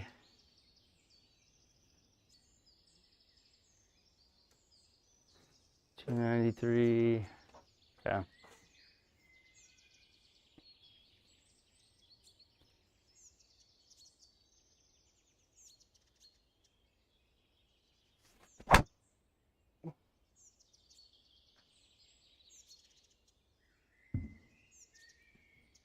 Drop kick. Not a good swing, but 425 spin. 165 mile an hour ball speed. I need a different driver, I think. Sad thing is I just bought this one. 167. Out of the bunker. Bunker's gonna take off what, 20%? Can I? Can I get it over this lip? I think I can. It's all air, Sean says. New shaft. I think I do need a new shaft for sure. I really do think it's the wrong fit, which is a shame for how much they charge for shafts these days.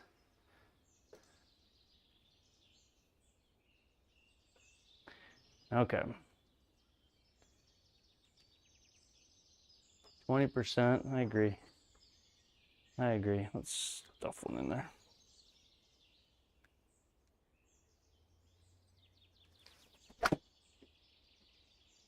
Hit the lip. Or did it just go that high? That was so weird.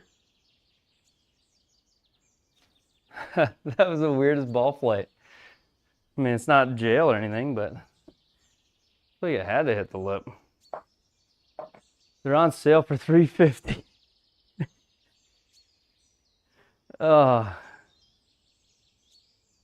You can get a lifetime of Rapsodo for $350 or for $300, and people were like screaming how much that they thought it was like murder that would even dare to charge them that, and you can't even buy one golf shaft for it. I thought,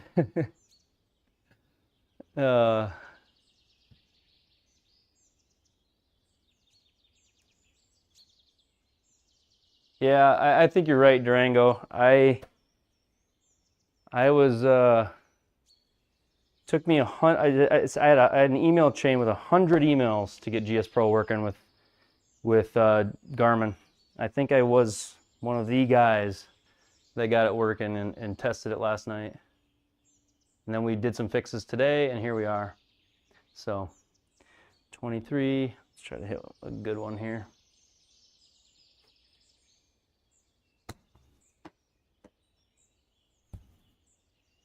Too much spin. Go. It's all right, we're starting to figure this putting thing out. Thought that rough lie would take the spin off. It took off 5%. If I can take a moment to complain. All right.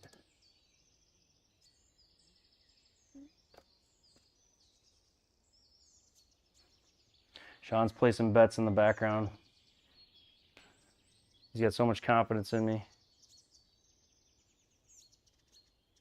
Go right in the middle, would you? Come on, doesn't want to pick up the ball. Okay. All right, 9'10", uphill to.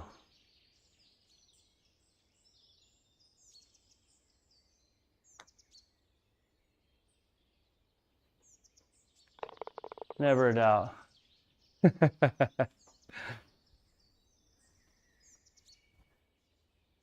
Never a doubt.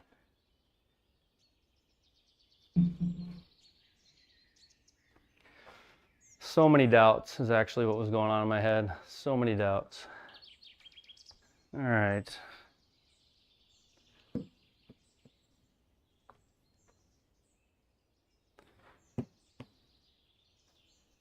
Okay, let's see here. Again, it tells me it's in tee shot mode. I'm wondering more if it's with the tee shots, if it's just more to do with it having a hard time with like tees and tee shots than it is actually anything else. I don't know.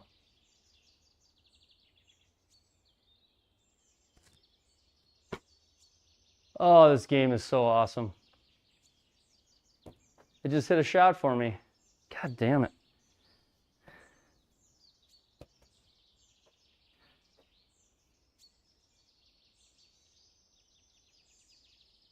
I'm about to Office Space this Garmin. It just hit a shot for me. God damn it. All right. Better be the worst it is. Return to sender. Oh. Well, hitting 2.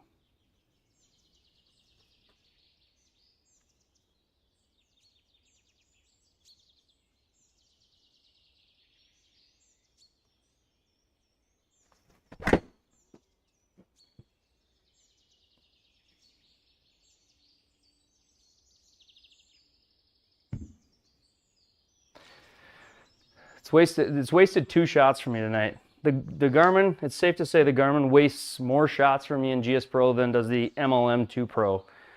And that is a sad thing to say. My MLM2 Pro is 4 times as reliable as this thing.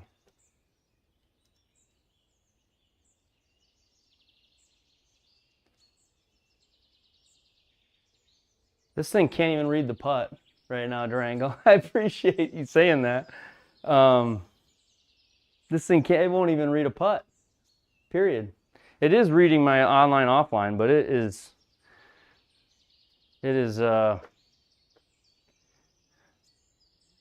not getting the highest of reviews from me right now, sadly. And I wish it was, but all right, 40 feet.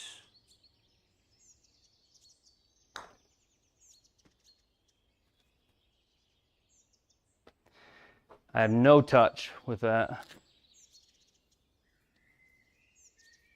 You think it's a GSPro issue that on like the start of this hole it read a 1-inch putt? Or is that a Garmin issue that it sent in a putt when I was placing a ball in the starting circle? Like, you know, I don't know if that's a Garmin issue or a GSPro issue. Why is it sending data to GSPro? I don't.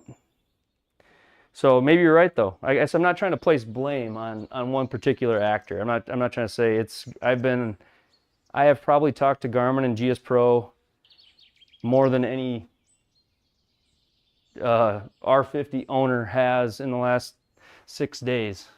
I can almost guarantee it. And so it's there's some connector issues for sure. And then I don't know how to tell what's a Garmin issue, what's a connector issue, I guess, but. I just want it to get fixed. All right, downhill 3. Hit that like a foot. It should go about 50 feet. Yep, there it did. So bogey with a GSPro has been phenomenal to interact with. The guys there responsive immediately on everything, and we've came a long way with the connector in the last 6 days. But little things like this, like why is it not switching? It's missing my drives. It's not reading putts. It's there's a lot of little things that I guess I don't know whose category they fall into for responsibility, but I just would like to not have. I've had 3 shots now this round that were wasted by the connector, or maybe it was 2 or 3. Can't keep up between last night and tonight. But I get it. It's brand new. That's why I'm playing live with it. And I sent GSPro and Garmin the video of cut up with all the errors.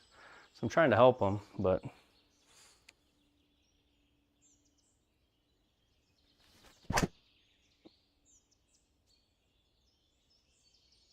So whose fault is that? You know, it's just like, come on, man. Like, ball ready indicator on, can't read a drive. So we had 8 of those last night and got about 4 of them tonight.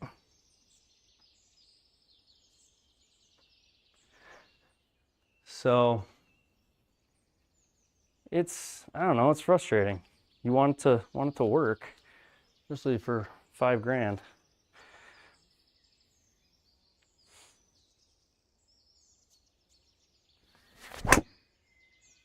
I hit a shitty shot like that. Wow. Doing great while hitting. There or the last one? That was just a bad shot. That wasn't GSPro. That was me. That wasn't GSPro or the connector, but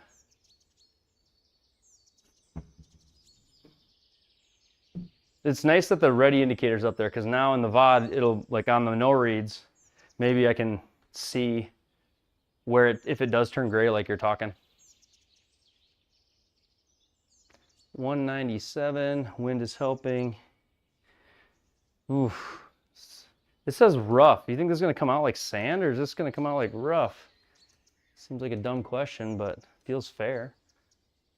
This is like Dustin Johnson rough. Is that what it is? Second you hit it, it turned gray. Yeah, so it's like it's not recognizing the ball on the tee. I mean, things like this. Here's another thing the Garmin's doing. It thinks that an orange birdie is a ball. It's ready to hit. But you put a ball on a black tee and it misses it. So it thinks I can hit a golf tee, I guess. But little things like that are actually big things.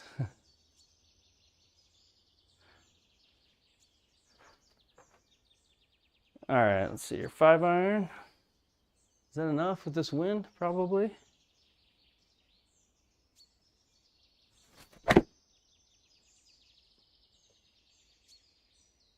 Came out so left off that lie. I mean, I aimed way right, but way left. It was a good swing.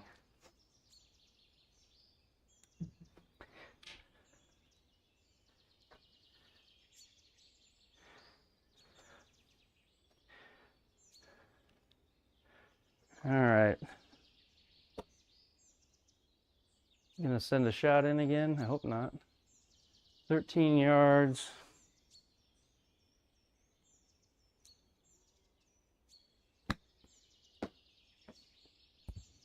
Sit. Not terrible, but just a tough position to miss.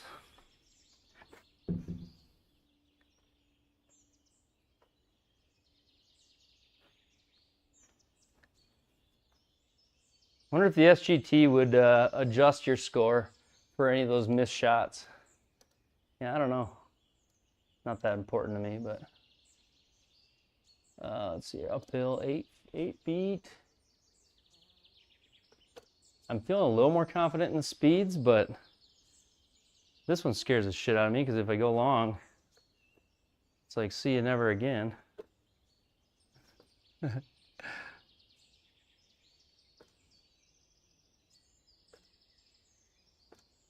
Oh man, come on, control box, find the sweet spot. All right, that's it right there. 8'10".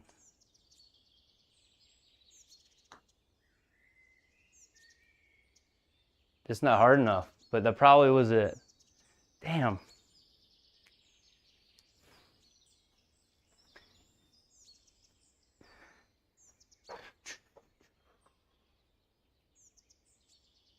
Hit some with the R50 today. Anytime Golf Suites. Oh, you can say anything you want here. We won't get mad. We won't tell. Let's see here.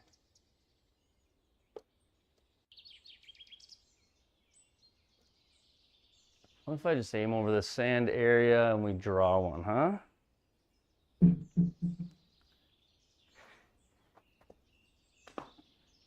Anytime. Hit some with the R50 today. What were you saying? We want to know.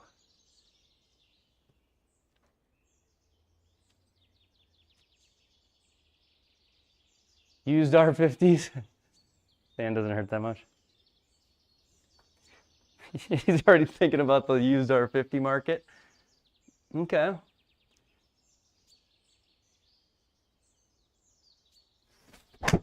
I'm thinking way out in that right fairway. Oh, come on, man.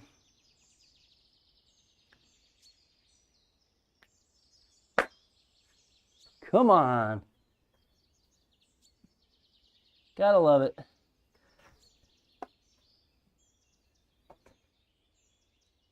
Whew, I'm getting tired with all these drives. It makes you hit every drive twice. Oh.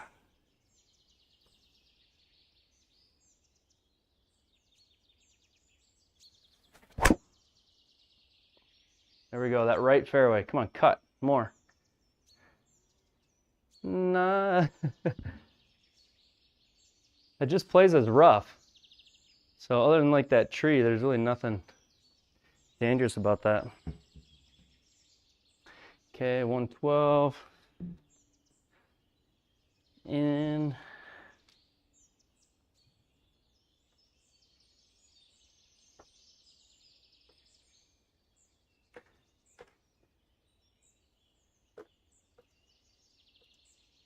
Driver off the deck.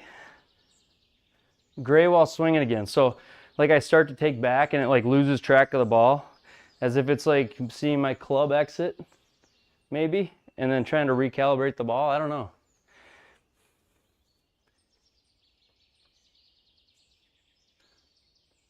I'm making things up, but I'm just trying to figure it out.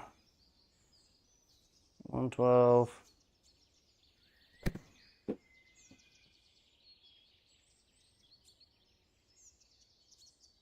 Bounce hard. Stay there. Yeah, if I drive off the deck, it's gonna not know what kind of putt that was. And then its brain's gonna explode.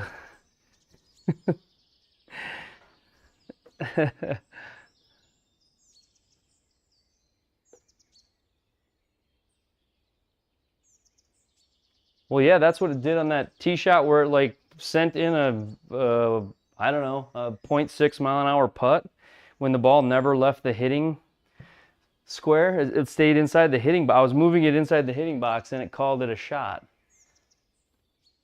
So it's, I don't know.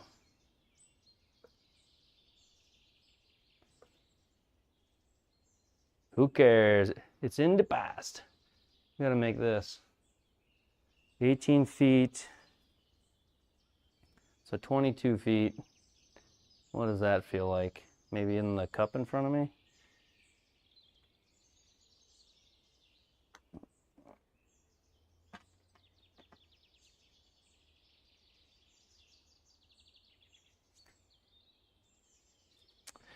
All right, we will try again.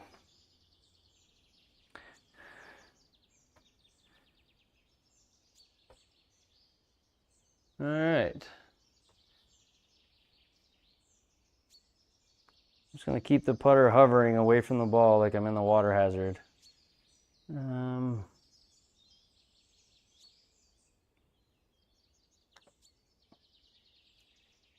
Going. Oh, that's pretty good speed. The speed part, Steven, might have just all been me. Having no clue, you know, never having putted anything. I don't know.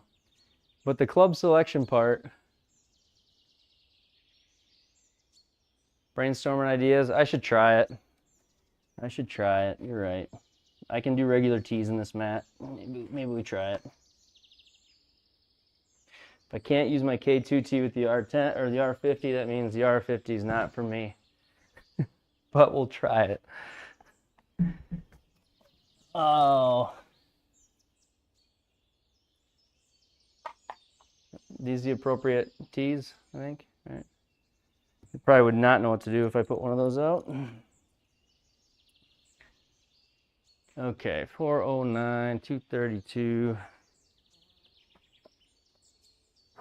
Now I'm going to hit one of these tees.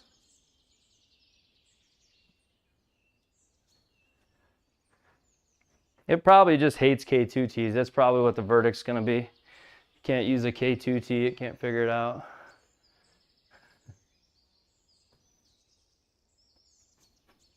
But I love the ideas. I mean, I guess we gotta try to figure this out. 260. What do we got? A par 5 here. 280. Okay.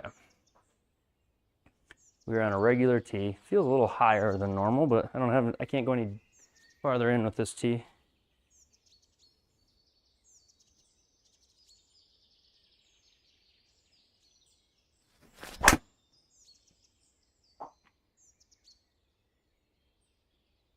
It felt like that. Face wide open. What does it say there? Yeah, face to path. One, yeah, that was 4 degrees open. All right, 312. Just gonna hit hybrid. Don't think 3 wood's worth it. 312. When it doesn't read the shot, it shows gray. When it reads, there's no gray areas because I actually got data. Yeah, so it's like I'm hitting when there's no ball ready indicator, essentially, right? That's kind of what you're saying. I mean, in a way, a simple way.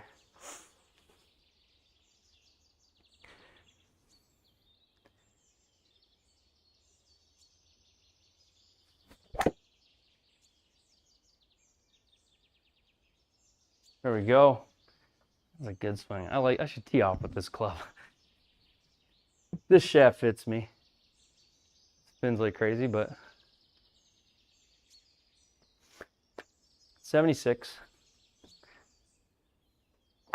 No, I appreciate everybody like thinking about it, and even the comments that say like, you know, it's not the connector problem.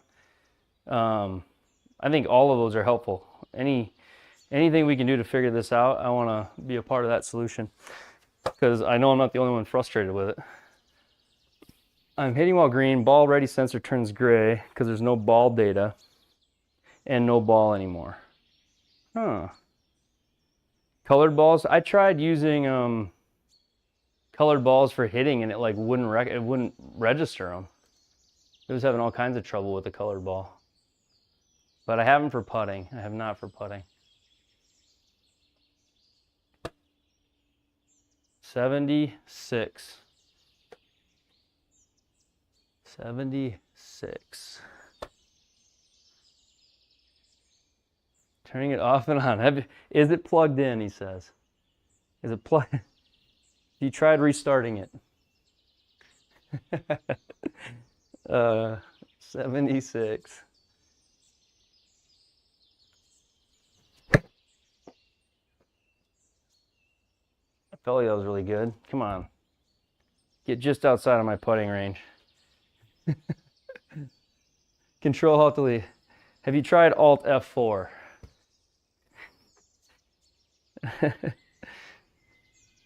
I've not tried Alt F4. Maybe we'll try that next. No, the MLM2 Pro is right where it needs to be, and I don't think I'll ever get rid of it. Actually, last night, if you watched last night, I ditched the Garmin R10 and went back to the MLM2 Pro for the whole second half of the stream because I love my MLM2 Pro. So no, I'll never get rid of it. I'll never stop making content with it.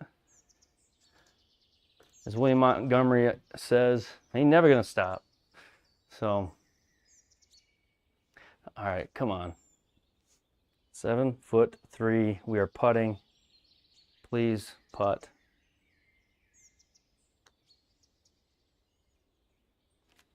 This is such BS. How? How is that 4.5 miles an hour? Oh, I guess it is though. I can't blame Garmin for that. At least it read it. You know how many videos I've sent them, like unlisted videos that are actually on my channel that none of you can see, that show this device being like the VOD clip from last night with all the errors.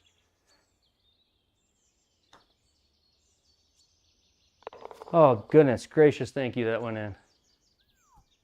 Stu, we figured you were just sitting there with your phone, couldn't figure out how to get your laptop to type. We've been trying to figure out where you've been for an hour now, Stu.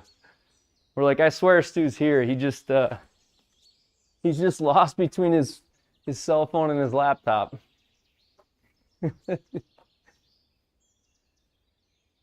Oh man. Making a birdie has never felt so impossible.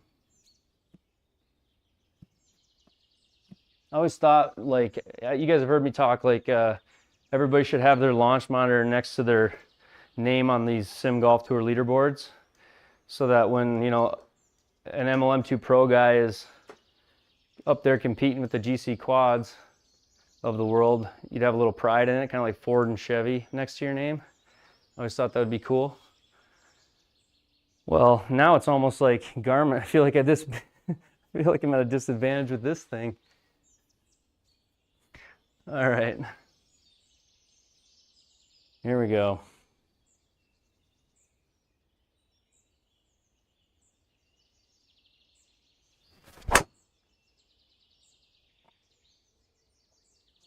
Yes.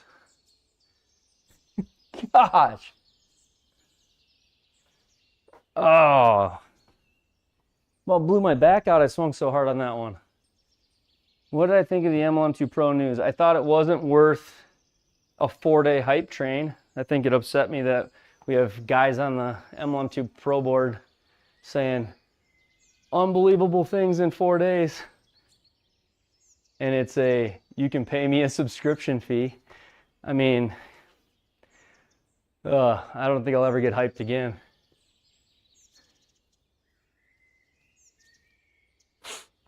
It's not the T. It's not the T.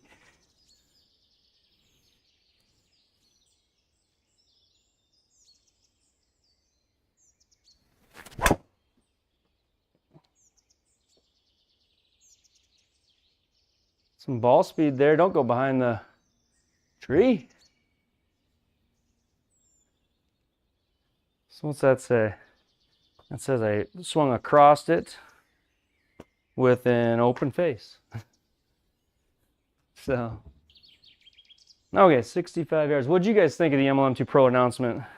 Or the Rapsodo announcement? I don't know. It's like, you're never going to believe what's happening. You're never going to believe what's coming out. You can pay us $300 and extend your membership. I have no idea what the hell they were thinking there. I think my comment on the Facebook group was, thanks for, because they had posted like 4 more days, can't wait. And my comment was, because people love when you hype something they don't know for 4 days. No, people hate it. And then if it doesn't deliver when it comes out, you should never have hyped it.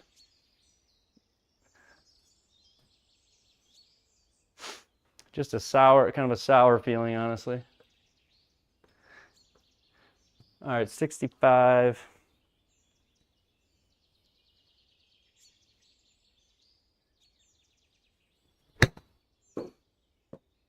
Only hit 55. Go. That was my own fault. Yeah, an email would have worked for sure. Or even just a general announcement. Like, it wasn't like I was not excited for you to tell me I can prepay for another 1.5 years of a device that you won't tell us what the next 1.5 years looks like. You're telling me to get a lifetime membership for it. Well, like, I was kind of hoping in the lifetime of Rapsodo you'd come out with another unit, MLM2 3 or MLM3 Pro or whatever. But the subscription's not transferable, and so you just get it for the MLM2 Pro, which means you're basically marrying yourself to that device for life. It's not a lifetime device, in my opinion. The trophy near my plant. Now, if my brother's watching, that was when I carried him to a state title here in South Dakota. I hope he's watching.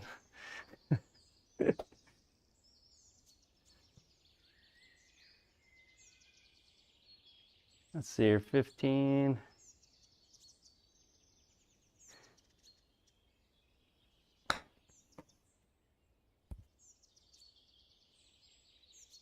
Come on, it just wants me to putt. Just absolutely messing with me. Yeah, that's what I mean. Like, if you would lay out a roadmap to what the next 2 years looks like, what the lifetime of the device looks like, you can sell a lifetime membership. You can't sell a lifetime membership and then go, can't tell you what the future holds. Will you get club data? I don't know. Will you make a PC app? I'm not sure. But hey, buy a lifetime membership. I don't know. I feel like I've got a good point there. I'm not trying to like rip on Rapsodo. I think they're a great company. I think the MLM2 Pro is an awesome unit. I love mine. But the recent news was, honestly, they overhyped the Titleist ball. And they overhyped that recent news. So I think you kind of have just like a double whammy there. I just want right edge. I want right edge. Can't get it with this. I can't get it with that. Oh, maybe.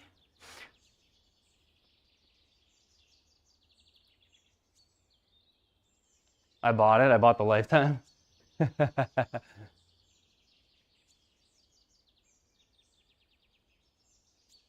I think I am the first user, 100%. Durango, I'm not kidding you when I say, and I have a video I'm going to put out about it, and I'm trying to be kind to every party involved because they've all worked really hard. But I've worked really hard. Like, over 100 messages, over 100 emails. Like, the email chain on the top of my phone said 100 of emails to Garmin's engineering team and GSPro and me and back. I got this unit on Wednesday last week. Thought I'd have a video out last week, but I spent the first 6 days. It took until Sunday night before I could even get the connection that they sent to me in the box that they said was working to work. So I want it to work, but it definitely is frustrating. I am definitely one of the first.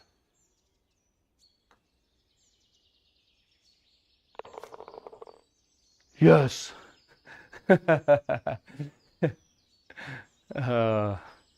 You see that? You see that touch there? You see that touch? Garmin ain't got nothing on me. Oh my gosh, when making par putts feels like an eagle. That is where we're at right now. Okay, 186. My brother must be in bed. He didn't care that I said I carried him. Or he wasn't paying attention.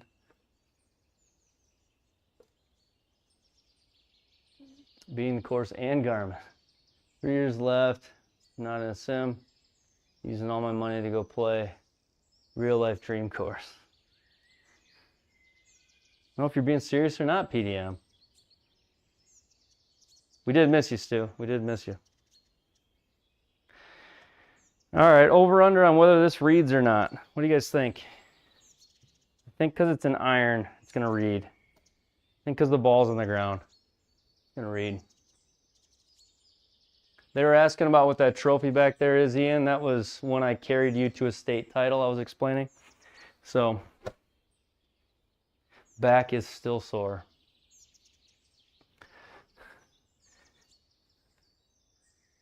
All right, 186.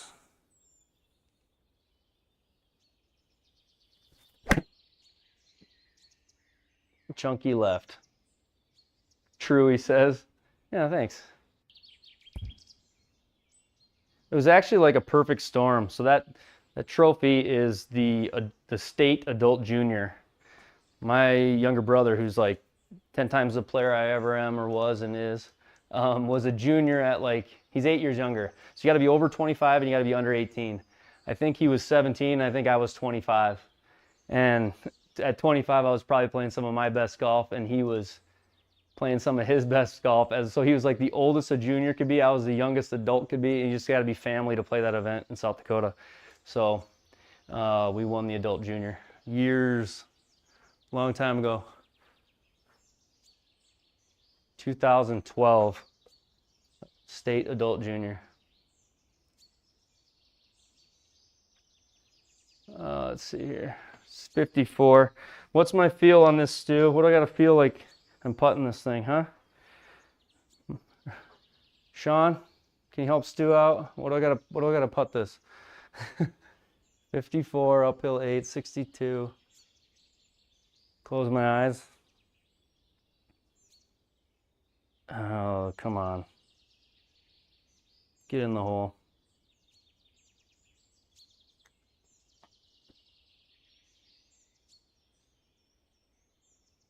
Not terrible for how I've putted. 15 miles an hour, he says.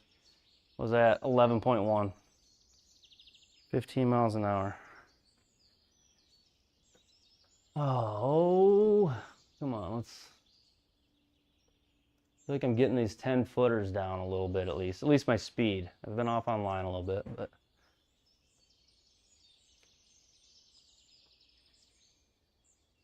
$10 feet. In the hole. No! Come on! This is just so difficult. I feel like I'm playing. Oh, man. Am I really 4 over? Bad? Golly. Don't send it in the chat, Ian. Yeah, no more cough. I am. Yeah, I'm getting over that. I think Ian's got it now. So 293. Wind with me.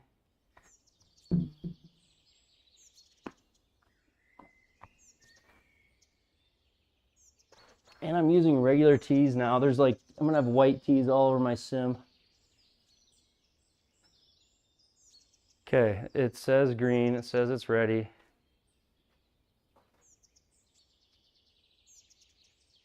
Top 10 for lowest average of 13 handicap by state. South Dakota is 36 with 17. Florida is highest.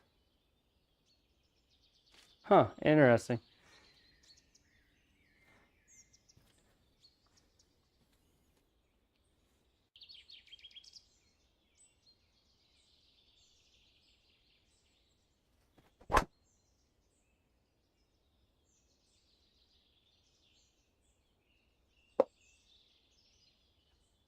So there's the home course that we play the most, that we kind of grew up on. Gosh, I'm so frustrating. The one we grew up on, somebody asked if there's a nice courses in Sioux Falls. There are. There's where I'm at, there's a couple of country clubs that are nice. One of them they play a senior tour event at. And then on GSPro, the course I grew up on is on GSPro. It's called Willow Run Golf Course. And the designers did a really good job. It's a short course, but a lot of hazards. But anyways, that's on GSPro. You can play it. It's called Willow Run Golf Course.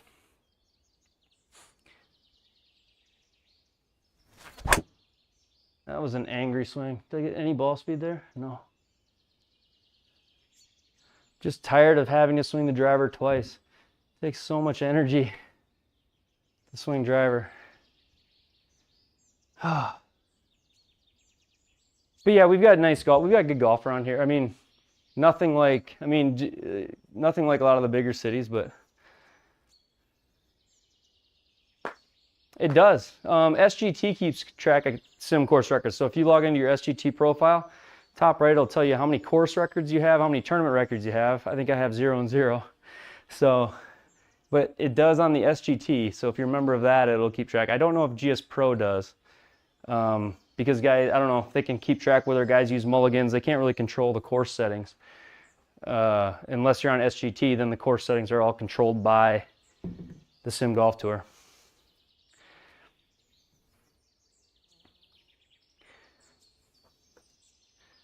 Basically got to hit every drive twice tonight. But you got to hit it like you don't know if you really need to hit it twice. You got to swing like it might actually go through.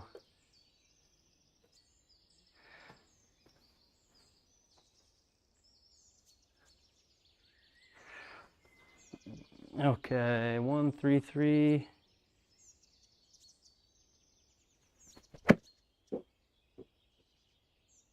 That could be really good. Come on, go a little.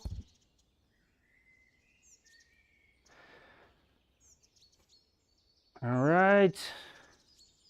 Can't wait for the next putt. Okay. This feels like it's destined to go in.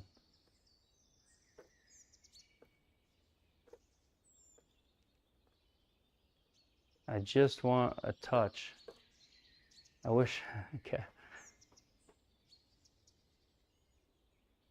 It's right edge. Yeah, right edge. 9 feet uphill 3, so 12 feet.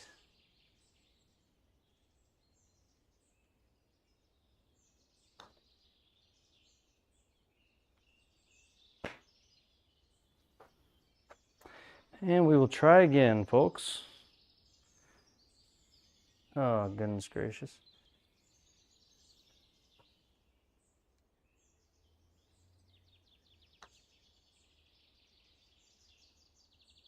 First putt went in. The first putt's like 6 inches in front of that second putt.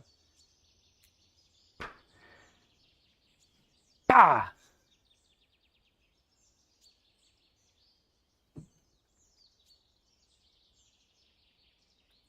4 over first round with, I felt like, just a bunch of getting hosed. I don't know. So the next round is actually at the plantation course, I guess. They have you play a different course. Gosh, that should have been a birdie there, right? Like I don't know. This is very, very difficult to play around a golf with.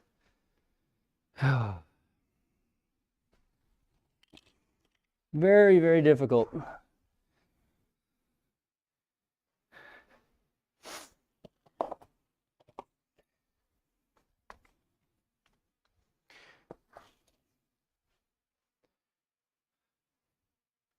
Going to bed. Yeah, have a good night, bro.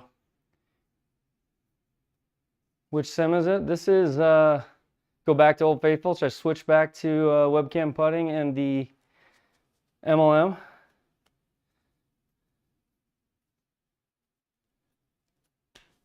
All right, Sean. Oh, wait. Good night, guy, you said. I don't know if you're leaving or not. I could switch back to the M1 Pro. We're going to keep playing.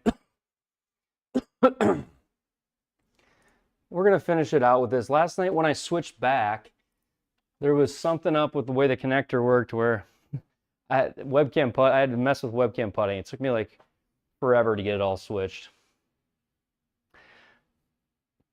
Cold Turbs, I'm trying to, I would like to review a lot of launch monitors, right? I'd like to. They're expensive and none of them come to me for free. I got to buy them all. So I haven't reviewed a bunch. I've used a bunch. Like I've used GC Hawk, I've used GC Quad, I've used the GC3. So those are all Foresight products. I got a friend who has a IXO, which is Unicore. So I'm familiar with a lot of the products. I haven't reviewed as many as I would like. I just started about 8 months ago, February. So I have MLM2 Pro, which I absolutely love. I think it's a great entry level and it's the best for value, I think, for sure, by far. I've got the Garmin here, and then I have another one that I need to review. So guys in the chat can talk through a lot of this stuff too about what the best sims are. It depends on what you're using, like what you're doing with it. Are you indoor? Are you outdoor mostly? Do you have room behind you? Do you want it to be overhead? Do you have right and left handers? So like there's a lot of them that meet the accuracy standards, but you've got to kind of figure out like all those things are important when you're choosing which one you want. What are you looking for as far as your setup? Are any of those things that I just mentioned important? You know, right or left hand, overhead, how much space do you have, that kind of stuff.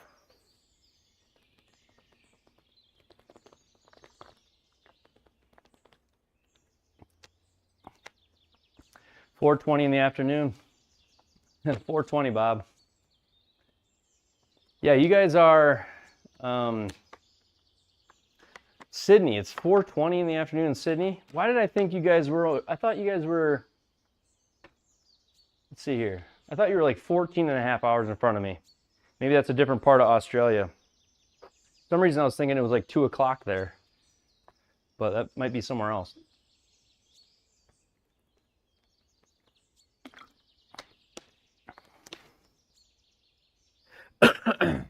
Try on this first ball drive. Place the ball, let it go green, take it off, place it again, then hit.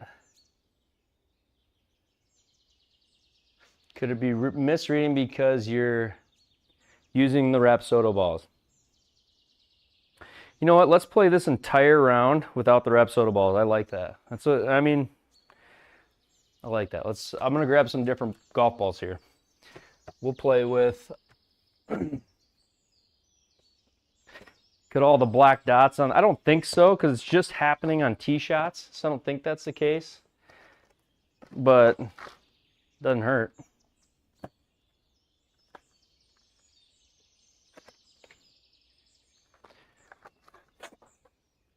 MLM2 Pro. We eliminated the K2T, so we got rid of the K2Ts.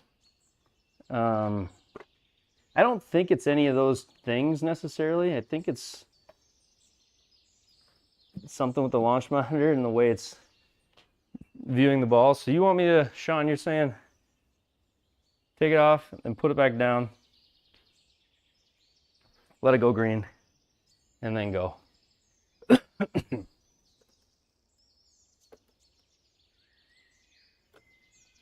Plantation course. Why am I aiming at a bunker?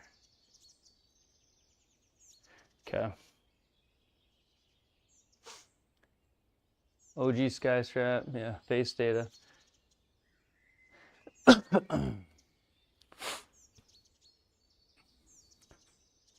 Okay, hole one. Let's get one here.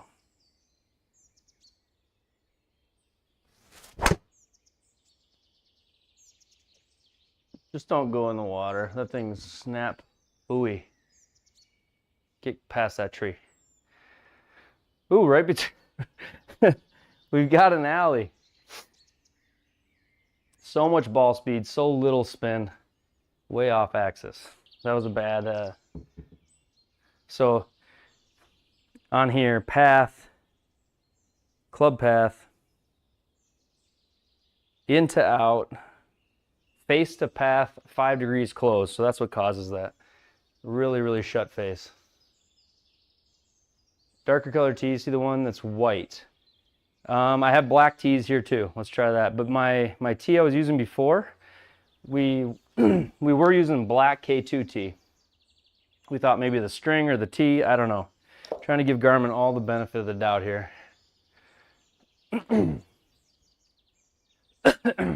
Excuse me, I gotta get rid of this cough again. Stu told me it was gone and now I'm coughing. All right, 120 through the uprights.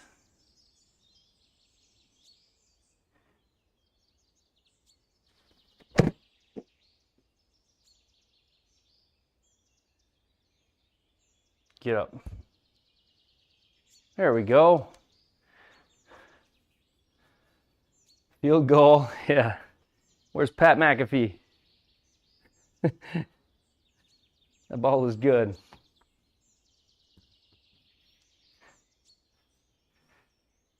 All right. All right. The Garmin R50 fears me when it comes to putting, so.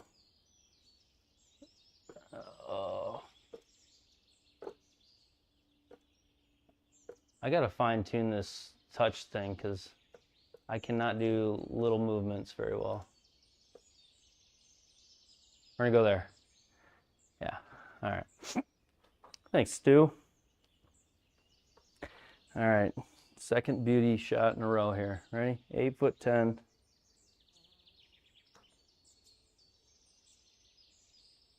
Hey!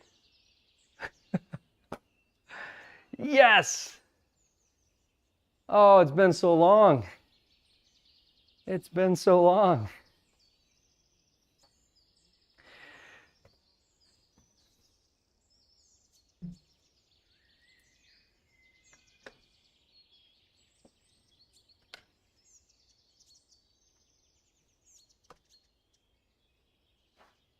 All right, 360.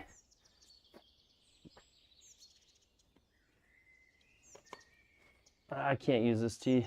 This is a Rapsodo tee. It is a mile long, is the problem.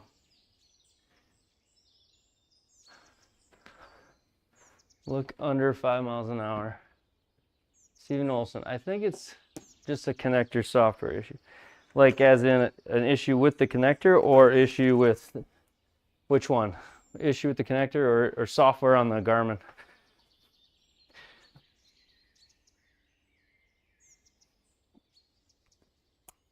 Just lost a finger. No. All right, we've got a black tee now.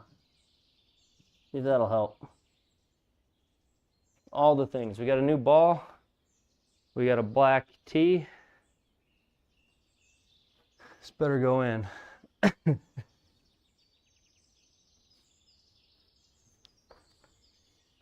All right. Is there trouble up there? No. Big bunker? Yeah.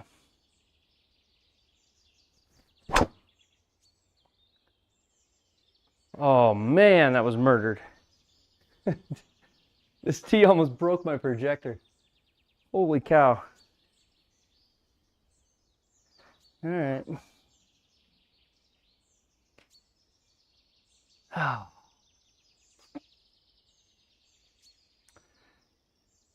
Well, it's such a simple API though. Like it's up SDK. I mean, it's such a simple programming thing. Like this reads the data and it says number to there. I mean, I don't know. The no reads have to be the machine. Maybe not. I don't know.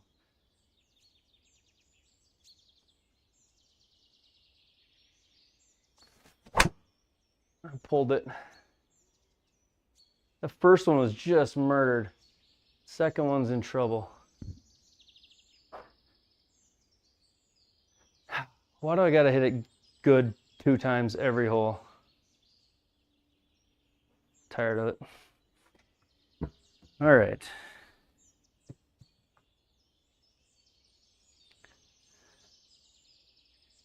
I do like playing with, whoever suggested to play with a different ball, thank you for doing that. I play with the ball that I play with now. So.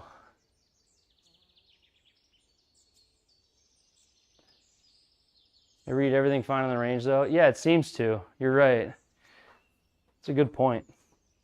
It's almost like when it goes from like tee to green or green to tee, green to the next tee, it's like it's not sending in, I don't know if it's still in putting mode, what it's doing. Something's not right. But that's a really good point. Didn't have that issue on the range at all. I'm glad you brought that up. Yeah. All right, here we go. Can we go over this tree or is it air, Sean? Tried to go over.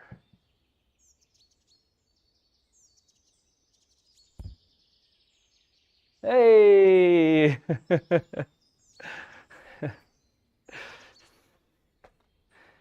This is a standard Pro V1.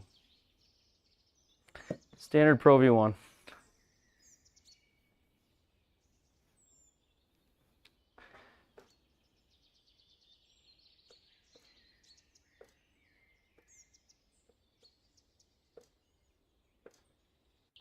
I feel like I can't give the hole away because I'm not going to be able to hit it light enough to, I got to click with the mouse.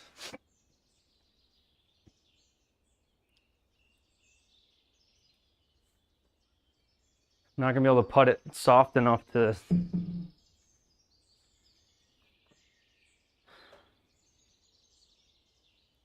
Ready to hit, it says.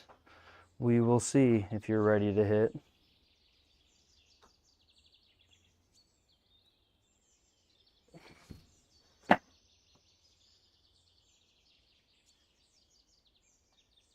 Ah. You got to hit it so soft that it like wobbles through the hitting mat.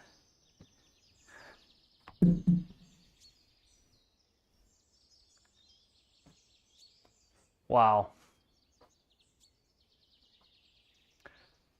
Ah.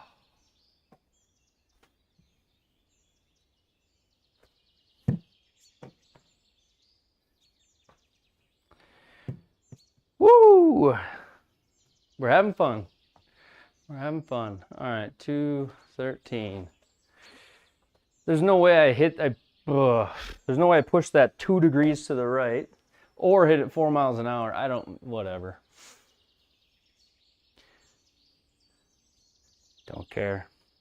213. If you're gonna roll out that your thing works with GSPro, it should work. And you wouldn't want it to look like this. If you're gonna, it just makes your unit look bad if it's truly not your unit.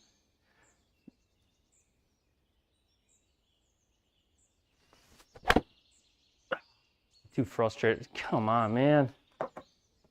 All right. Chill out.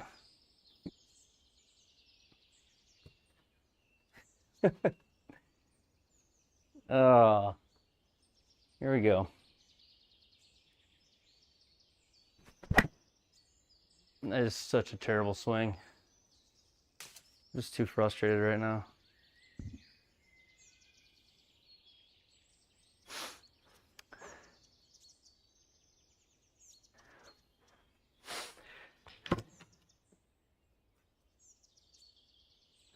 All right, so let's see what we do here. We're pretty much screwed.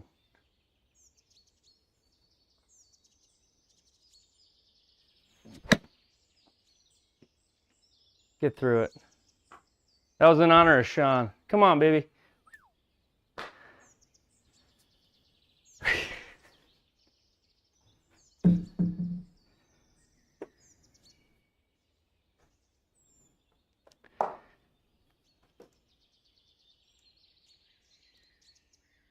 All right, so downhill 2.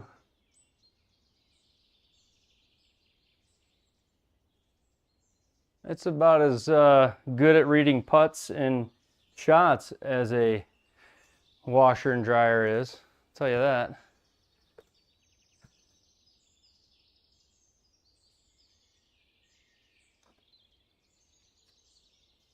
Hence, right there.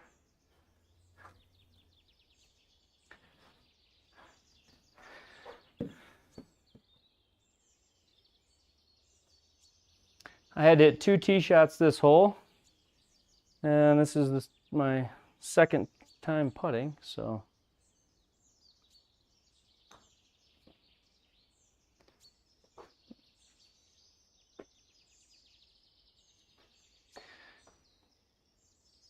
I can't hit a putt any softer. My turf is not that slow. It's just out of control.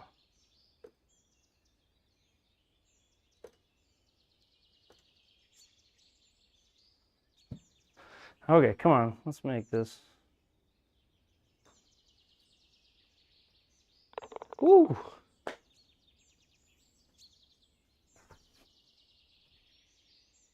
Anytime it goes in, yeah, I'm scrambling hardcore. It's like playing golf with somebody that's driving ahead of you and running over your golf ball with their cart every shot. That's what playing GSPro with this thing is like. It is not pleasant. And I've been kind to it all night, but I am starting to get annoyed by it. Because like you can't even play good golf. I actually feel like I should have 3 birdies to start this round, and nope.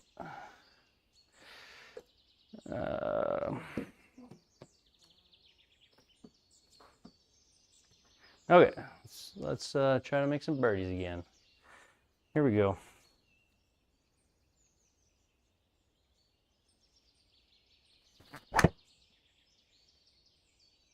I read that.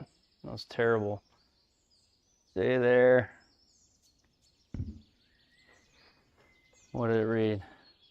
Yeah, face stuck wide open. But it read it. I don't have to swing again.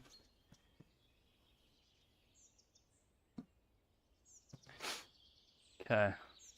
And that was, it felt, I mean, that was a realistic feel too. It was a,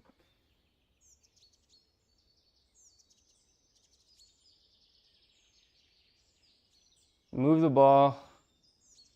So that made it read it.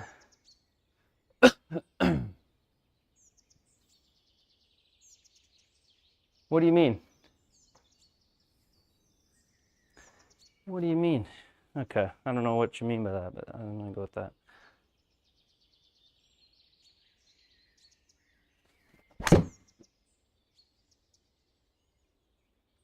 Carry. I just don't want you to get wet. Go! I hit that hard, just the wrong direction. Sand.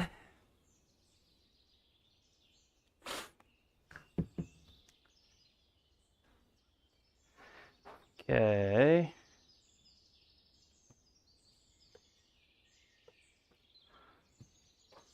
$111. What do you think? 20%? Maybe? Coming out left, wind left. Is that too far? Maybe go there with it. Okay, come on. We need birdies.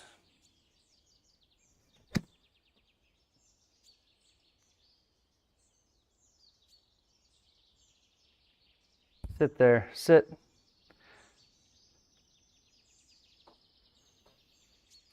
So the arrows turning green is something, Stu, that I actually worked with the developer on today to get working. I was like, is there any way you could do that? We could get that arrow ready indicator so that at least in the VOD reviews, we could tell whether that was the case. And he's like, oh yeah, let me see what I can do. And he added it in. So it's in the beta version right now, only because of a discussion we had throughout the day today. So.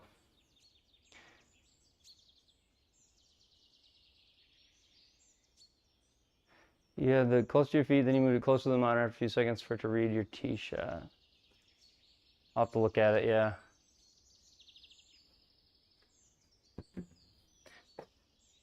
So how does it read a putt from off the green? Is it really, it's not gonna know what to do.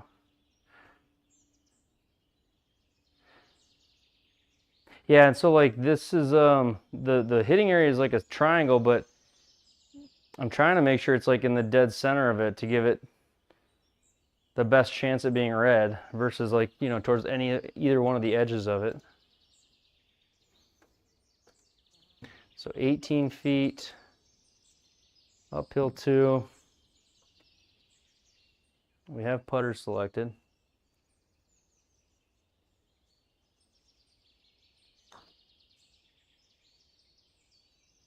Come on, do it. One time. Feels good when a putt goes like how you want. I'll mark that. I'll just remember. I'll look through the chat and see this timestamp on that, Steven. All right, so we're still 4 over. We're in 63rd place. Fighting for our lives out here. Fighting for our lives out here. We have tried different golf balls. We have removed the tee we always use. We've tried different locations. We've tried hitting buttons up and down to change the indicator. I don't think there's anything we haven't tried, is there? Set the ball down, pick it up off the mat, set it down a second time. Make it read it twice.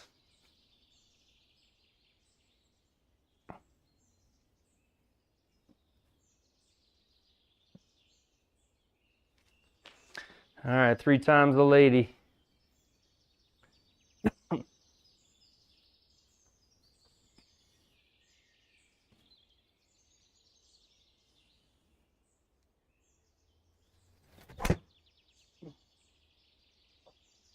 That's a misread. That's a total flippin' misread.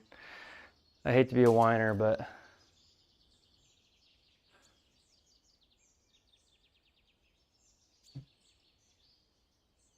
huh. Okay.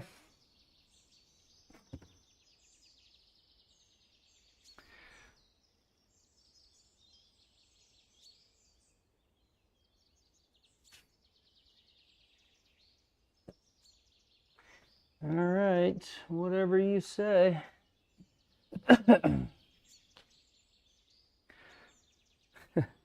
Evidently my face was 12 degrees open.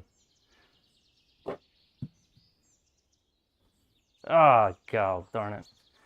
Okay.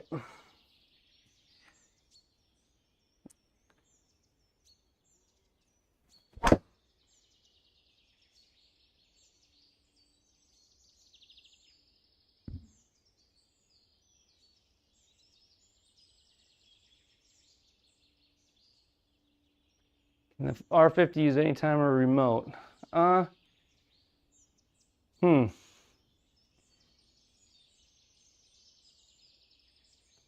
Yeah, there is. I don't know if it saves it. You're right. I could have watched the Impact Vision replay. I could just be whining too. Like the frustration could just be building in me. But no, it does. That did not. It felt like a good swing. It did not feel like a swing that I had. Well, first of all, I hardly ever have 3,000 RPM, but for me to have the face that wide open is rare as well. But it could have happened. Okay. 169.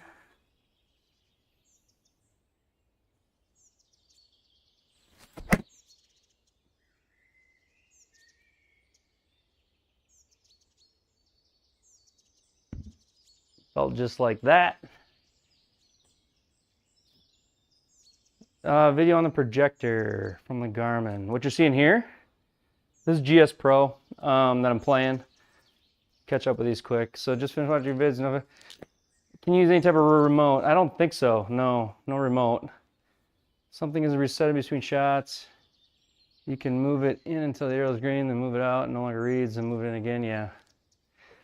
Yeah. Yeah, it's the weirdest thing.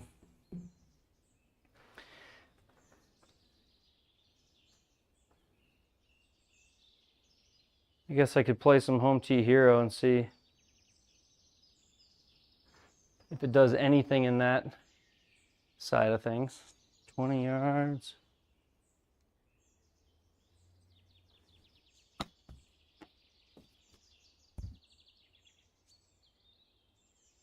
Sit there. There we go.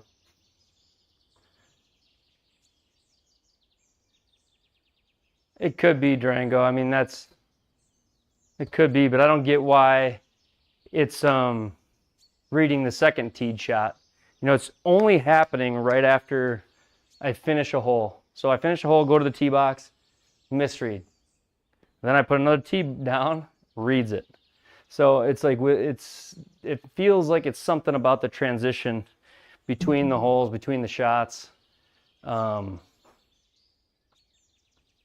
Yeah. So, and then it's happening on putts too. So like you're saying, like when you switch from I just hit an 8-iron into the green, and now putter is automatically selected by the game. It's as if it's still looking for another 8-iron or another full swing, and I hit a putt, and it's like, well, it didn't find any club data, it didn't find any launch angle, it didn't find anything, and it was going too slow, so it just doesn't read it. And then all of a sudden it's like, oh wait, you're putting, and it reads the next one. So it seems like there's something between transition of clubs between hole when you're entering a green and when you're coming off the green. Because I was told it absolutely matters whether putter is selected. This has to know when it's putting, and it has to know when you're hitting a regular shot. I was told that today by the Garmin engineers. So for whatever that's worth, I mean, and I did find it interesting, like in the manual, it said, you know, if you're feeling like you're having trouble with accuracy, it did say face. I should start trying to do that. It said face the logo of the ball towards the cameras. I'm sure what it's doing is using the camera or using the logo to measure rotation, measure speed. So if it's on a non-logoed side, it makes it harder for the system to do that, I guess. Right, so yeah, that's a good point, Durango. Does it happen on both, or is it just happening here in GSPro? It's a good question. I'll have to play some more of the other stuff to see. I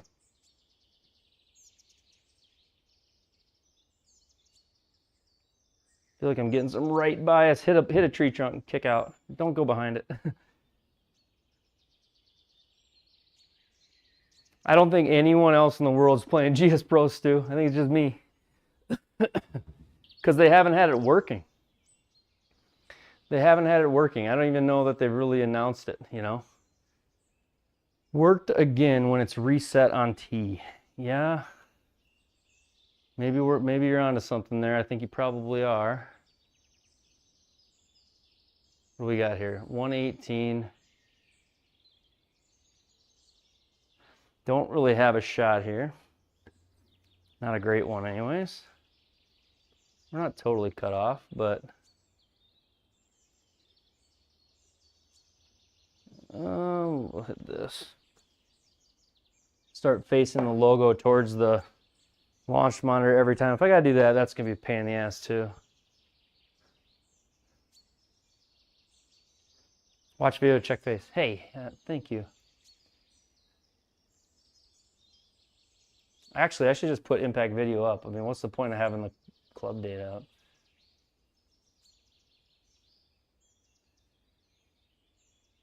I don't even want to show you that, Ryan.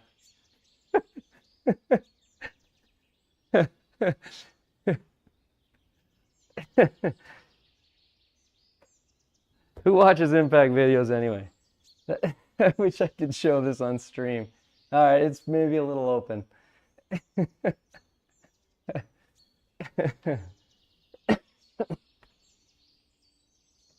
Oh man. Wait.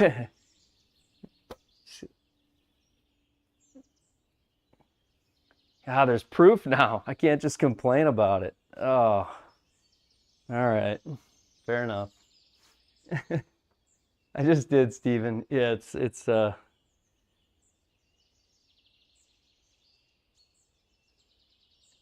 118. God, I can't stop laughing about it. I'm trying to cut a wedge. Can I cut a wedge? Oh, I'm just didn't hit it hard enough. Oh. Not Bubba Watson.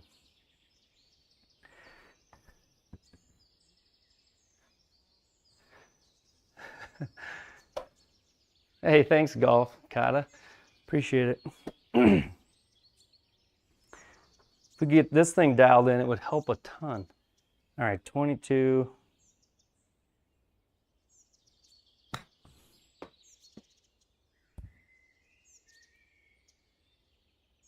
I forgot I had a 7.5 degree right lie there. Did not pay attention. I should have aimed left. Okay, is there any new theories on the whole ball position thing? So I've got the ball in there.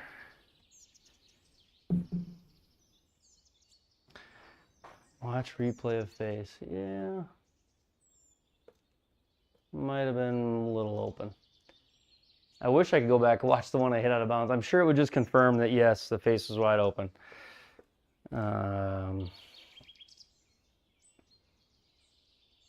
I don't yet. Golf. Stu would be high-fiving you right now that you asked that question. I don't have one yet. I should do one. 12 feet in the hole. Come on.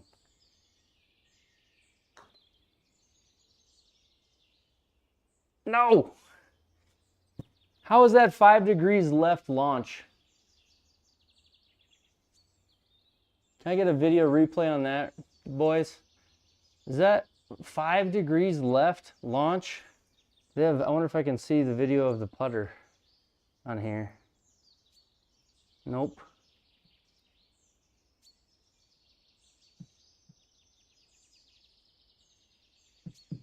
You can't watch video of putting? Huh. 5 degrees left?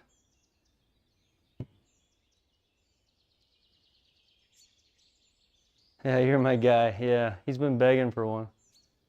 He's been telling me I need one for a while. 5 degrees left. There's just no way. All right. You know, that is the problem though. So as I sit here and talk about whether it's, you know, a true reading or not a true reading, you start to have like these misreads or no reads, these little things happening with it. It's like you lose faith, you lose trust.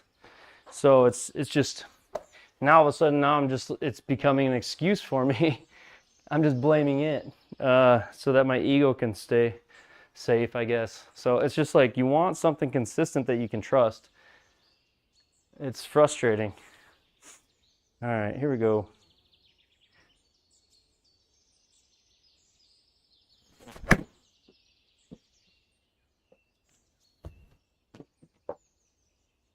Fuck.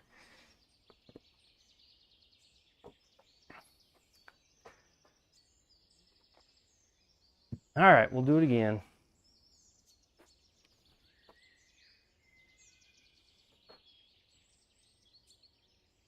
We'll do it again.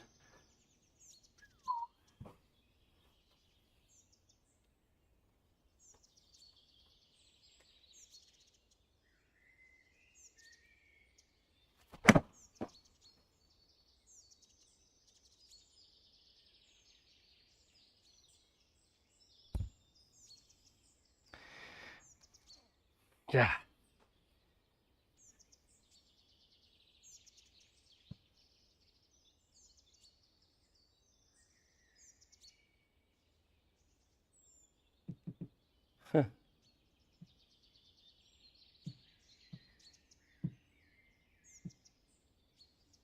Yeah, not the whole, like the whole thing's but I don't even know. All right. Okay, let's see, we're in the rough.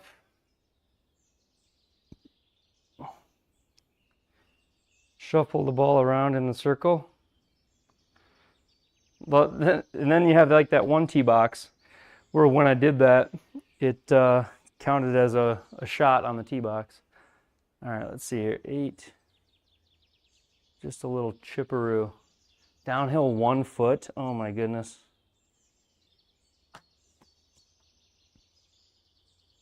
Come on. Oh! It reads chips good. Oh man. That would have been fun. We need something exciting to happen. Ah. Thought we had that. All right. It's going to read it as a putt if I move it though. That's the problem.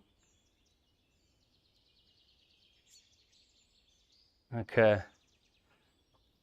Uphill 2 inches.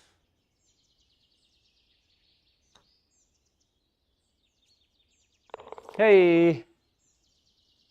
Anytime a putt goes how like I feel like it should go, I get super excited.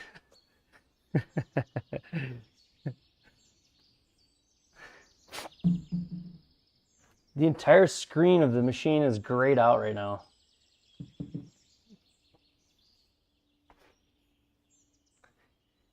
Wish I could show it, but the external HDMI, the HDMI out for display does not work with third-party apps. Only works with Home 2 Hero. So you can't output anything unless you're in the Garmin software.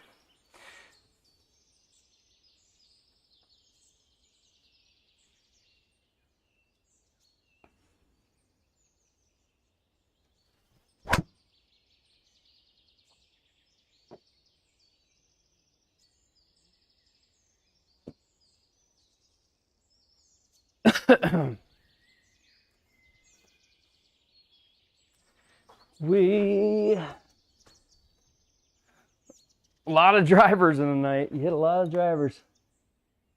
Oh, back's gonna be sore.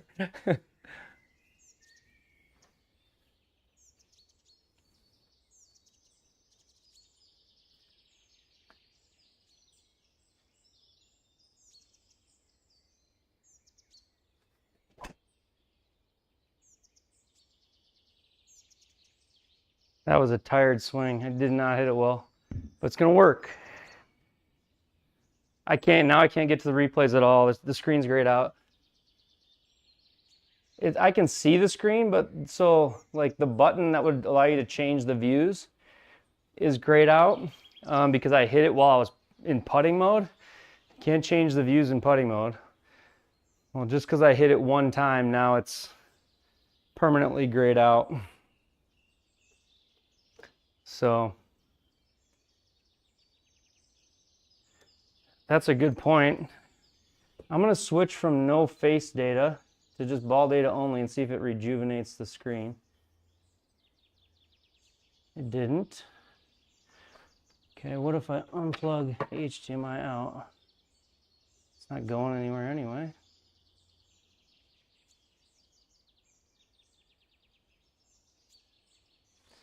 Yeah, it's really weird. It's grayed out. Okay, that's all right. We are gonna go for this. What's the worst that happens?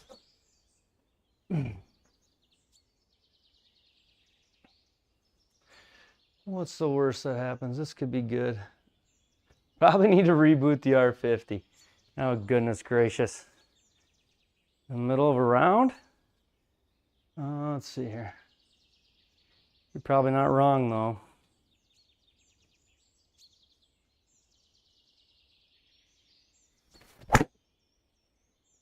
Did not hit in the water, I'll tell you that.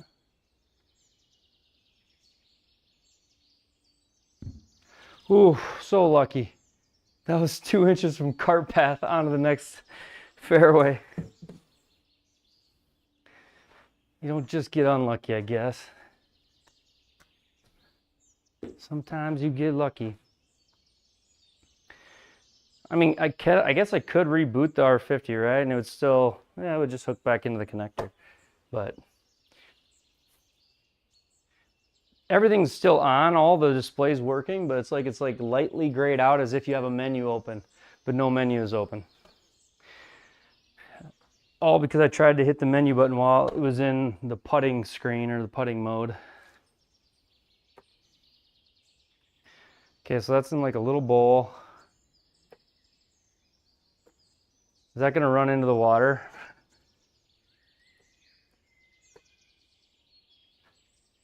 Oh man, you can stop the round and resume, but I don't.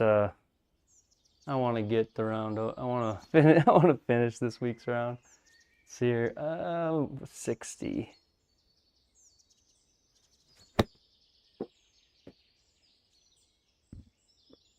That was terrible. Oh, it came out 81%. Okay. 25, but it's downhill foot 10.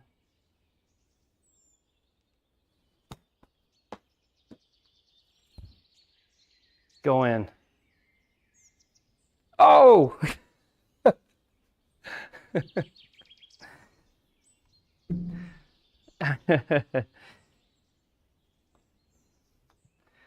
That would have been cool. That would have been cool. Think it reads or doesn't read? Taking bets in the chat. Read or no read? All right, 6'8". I gotta hit this like 1 foot in my sim.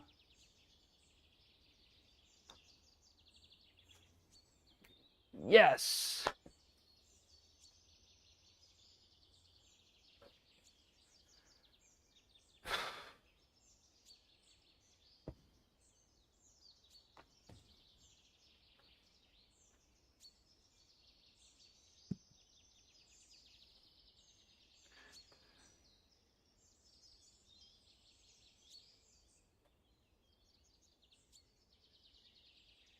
All right, 6'8" in the hole.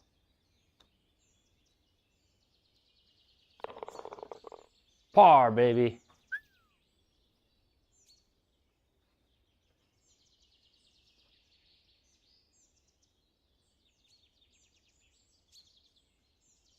Rick Shields, yeah, I watch Rick Shields.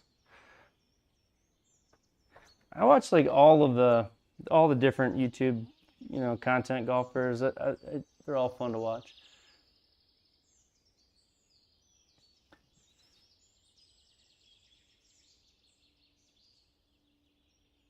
Oh, it's interesting. There's a session summary.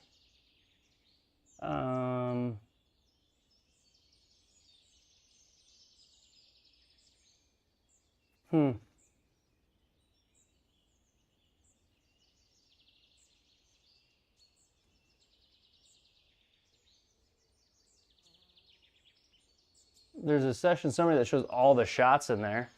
How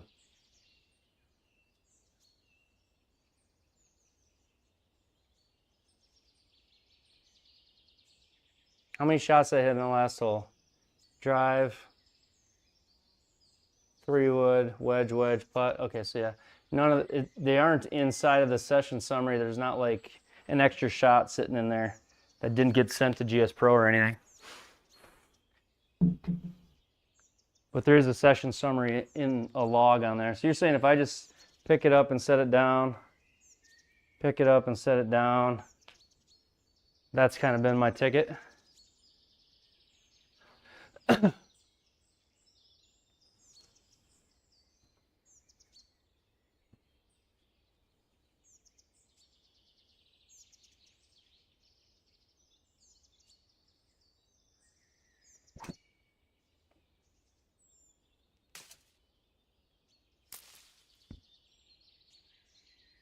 Not good. That's not good. Where's that ball? I didn't want that one to read. PDN.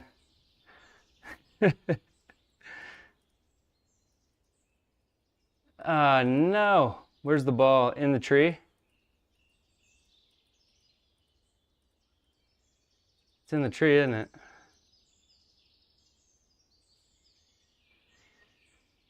Yeah, it's in the stump of the tree. Sim drop me. Where's the fairway at? Right here?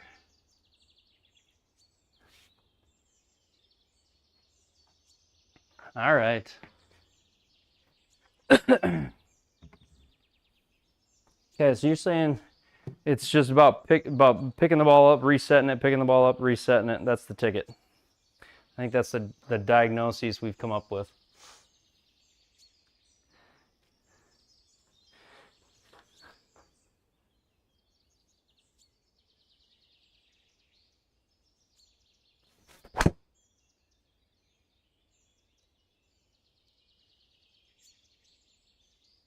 No.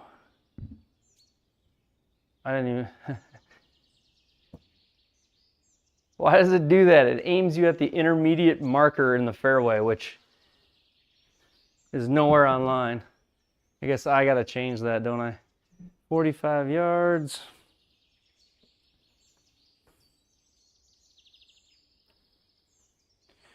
Like once we're starting a hole and playing though, it like doesn't give me any trouble with these shots.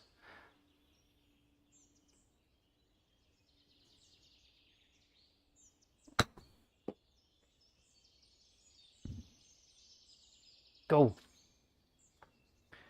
Seems to be the only repeatable fix. We're gonna keep giving it a try through the end of this. I mean, doing my best to play good golf, but it's really hard when you're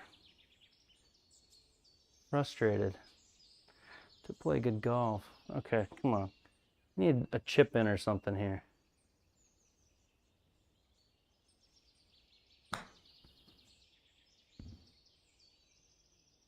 Sit. Oh, that was fast. Spinner under the tree. I tried to hit something under that tree. We tried. So we do the same thing with putting, like in there and pull it out. In there, pull it out.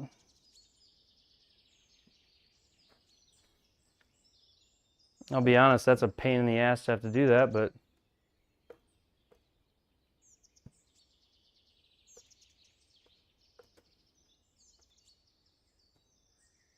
if it works,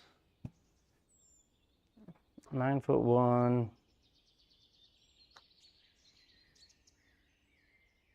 Hey, the chipping is nice. The chipping is like, I can feel the chipping. Feels like real. So that is true. Chipping is nice. One time should work. One time. 2 doubles. It's just like, golf has never felt it. I mean, yeah.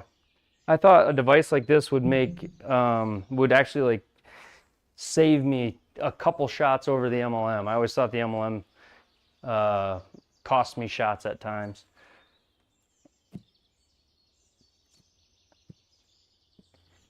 I've had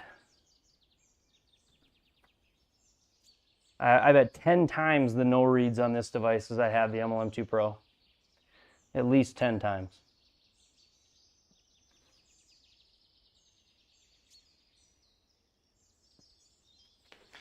Here we go. We set it up and down in its spot 50 times. Now it's aiming me at the 219. I think that's so dumb. It aims you at that little marker there.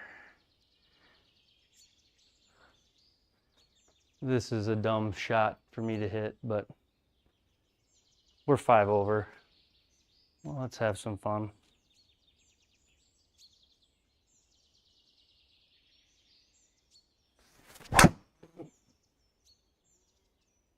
Explain that.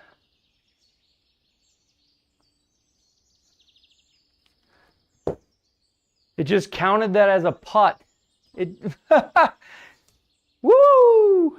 Get the Garmin R10. You can putt it with 162 ball speed. You can putt it down the whole hole. Yes. God, this thing sucks. I want my money back. And now my options are re-hit or drop 181 yards on the other side of the fairway, which is in line with the pin.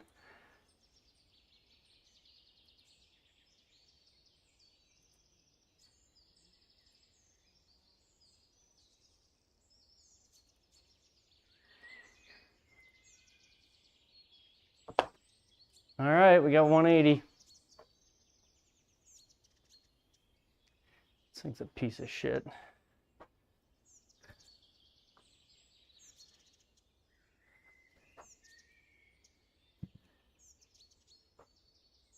Okie dokie. That's how you putt it across the entire hole. That's how you putt it across the entire hole. Yep, Bryson DeChambeau teeing off with his putter. Yep.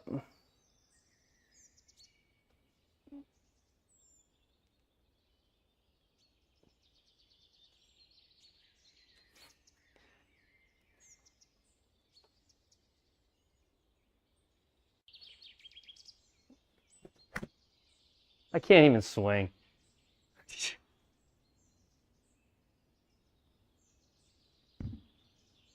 Oh, God.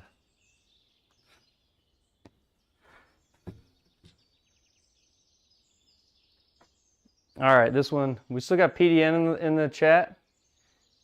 Yeah? All right, this one's for you.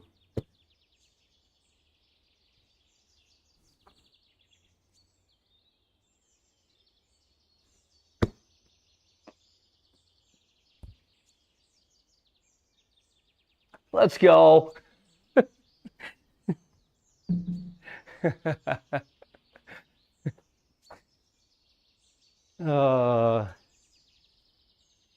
Flopadopolis.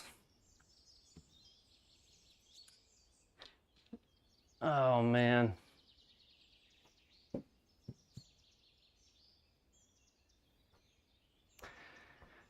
Highest ball speed with the putter. I guarantee you I have the longest putter in the history of the SGT. I've got to. I'm going to actually submit that tomorrow to the GSPro guys and ask for that to be a badge on my SGT profile. Nobody has ever put the ball 340 yards into the lake. Oh, man. You like that? You like that flop? Yep. 208. Go in the hole.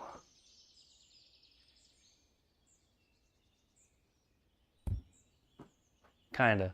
It's a little early call for going the hole with a 4-iron in your hand, but it felt good.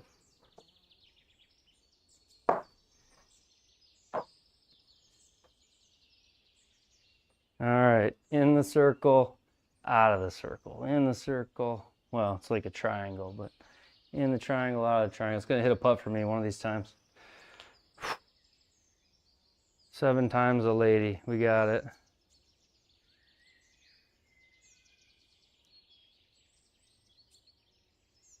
I've got to double check with HTH if it's got these errors. I don't know. I'm not sure. It's a very fair question.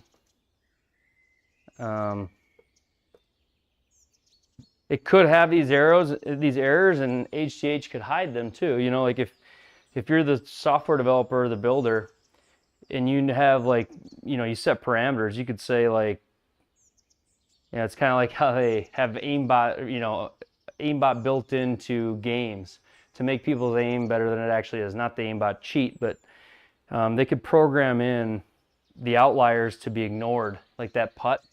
They could just ignore it, or they could put something in closer. They could software out anything that it misreads. So I don't know if it's like the unit misreading and sending raw data in that's just being sent, or if it's actually... Yeah, Ryan, I've sent between the Garmin engineers and the GSPro guys over 100 emails in the last 6 days. I have a pretty direct line. We've done 7. there's been 7 updates to the API sent basically directly to me, and then pushed into public, or pushed into the beta and then pushed into public. So I am in contact with them and trying to help them, but it's just frustrating not having it work.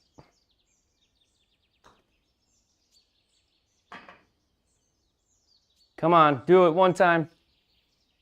That would have been a great hole to birdie, like 200 and some yards.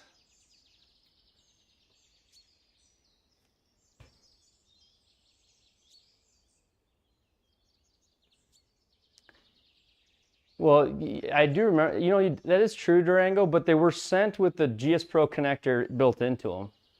And the day that I got it, the GSPro connector was on GSPro. So, and on their website where I bought it, it said works with GSPro. And on the, you know,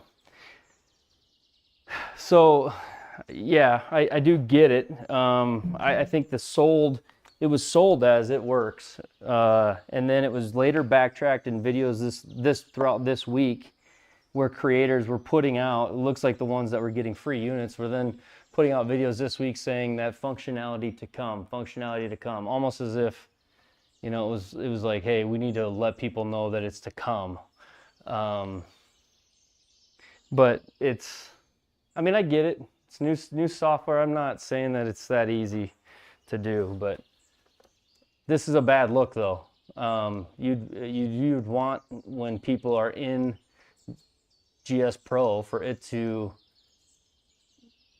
you'd want this stream to look like this is the greatest unit on the planet. You don't want to have to make that excuse. I mean, I would rather they just not have the GSPro connector even on the device. Like, they don't have E6 on the device yet, I'm guessing, because E6 isn't ready. And when E6 is ready, they'll put it on the device. So I just think it's, you know, maybe you shouldn't put it on there if it doesn't work. So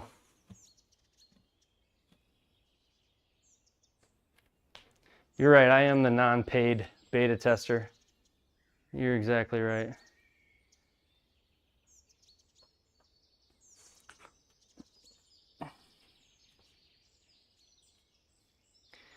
Who bought their own unit? All right, I'm not gonna read, you say.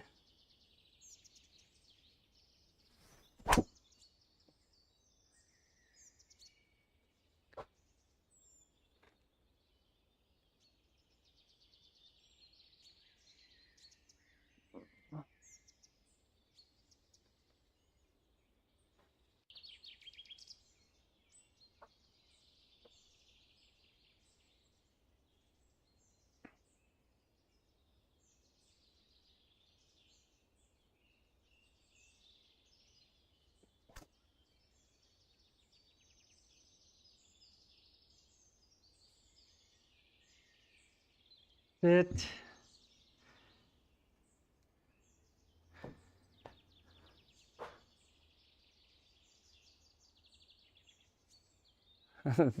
I got asked by the people I bought it. They're like, I don't know. Basically, if I want to do affiliate link the Garmin R10, and I just thought, I gotta love it to link it. Like, any of the links that are in my video descriptions, I absolutely like. Like, I use, if you look at my video descriptions, there's affiliate links. If you were to click on them, you can buy those products, no extra cost to you, and I can get like 2-3% commission on them. But for me to like just link something to link it, not gonna do it. So if I get to the point where I absolutely love this thing, yeah, I would put a link to it in the description. But I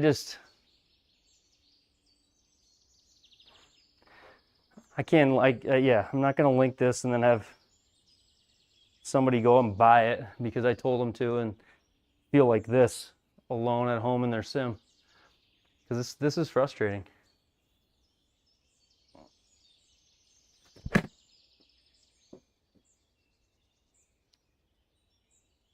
Stay on that. That's a skinny green. Stay there.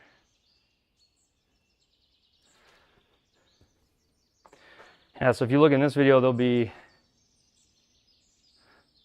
what did I link, the other place? I think I linked the other place, or I deleted the link. Or is that on the, I might have copied it and I got rid of it on this live as I say it out loud. I got rid of it on the video I released today. Did I get rid of it on the live? If I did, don't click it.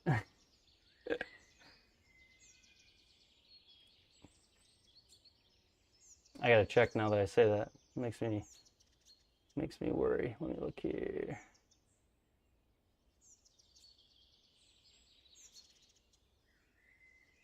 It's in there. I gotta get it out.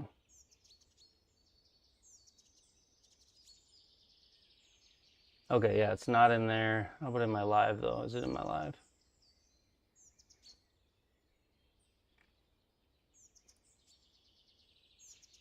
It is. I didn't mean to. It is. I didn't mean to. There we go.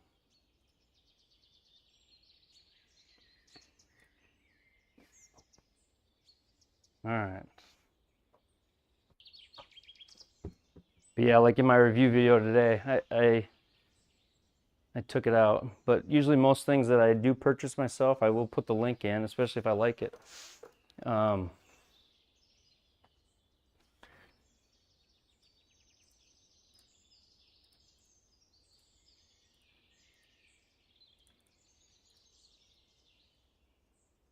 I haven't made a putt yet today, have we? Not one of these long putts. We got to make one. Oh, wait, what do we got to do here? Take this out. Put it in. Ready to hit.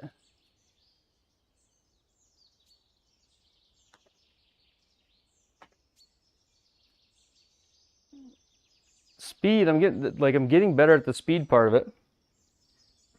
The short ones, it still feels like you can't hit it very light. It feels like light, you know, soft putts are pretty delicate. All right, I gotta go. I got all these broken tees in here now. All these broken wood tees.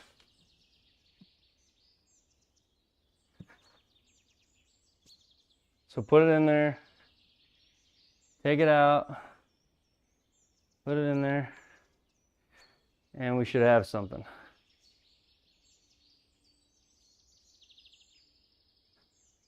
R50 says pre-ships in December.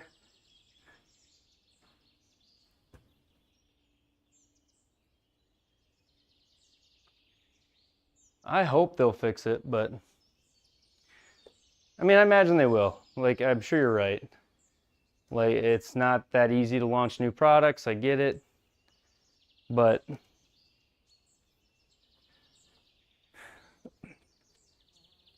man, they put their full marketing behind it.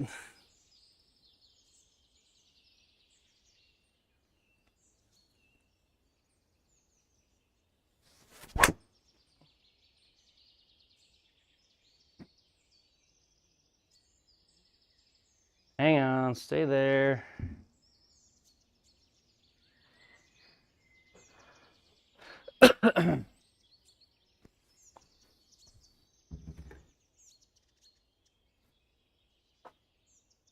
Or you guys are busy in the bathroom doing coke.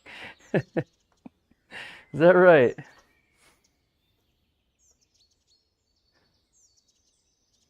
Is that right? No kidding. All right, here we go.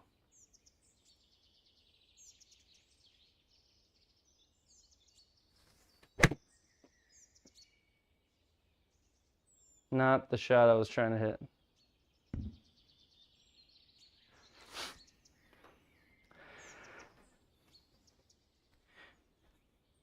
This part I do like though, like compared to the MLM2 Pro, the chipping and pitching feels so much more real. So, pre-order, back order. Hopefully they don't have one more unit for resale soon. Hopefully they can get this fixed in time for me to tolerate it.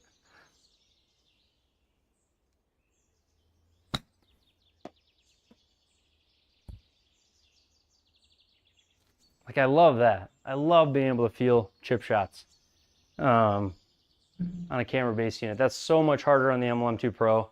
Even though they've done a lot for chipping on the MLM2 Pro, like,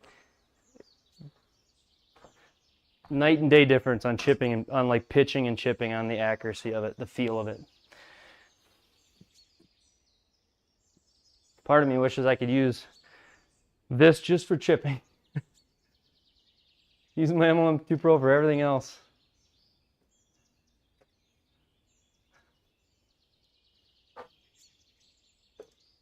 Is that bad?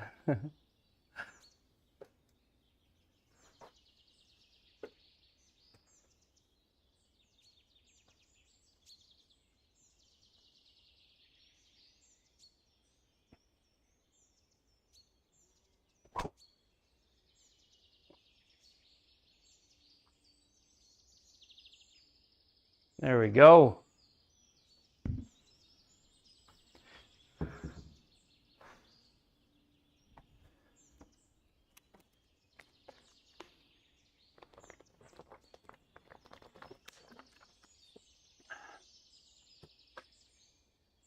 All right, do we need... Yeah. It's hard to like even continue to take it seriously. Like, you have that putt travel all the way across the game and into the hole, putt at 300 yards and then take the rest of the game seriously.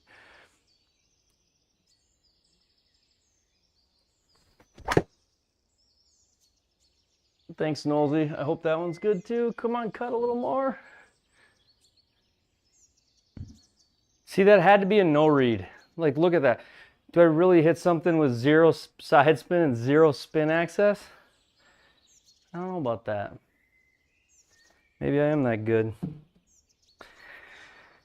Seems unlikely. Seems unlikely. Thanks, Nolsey.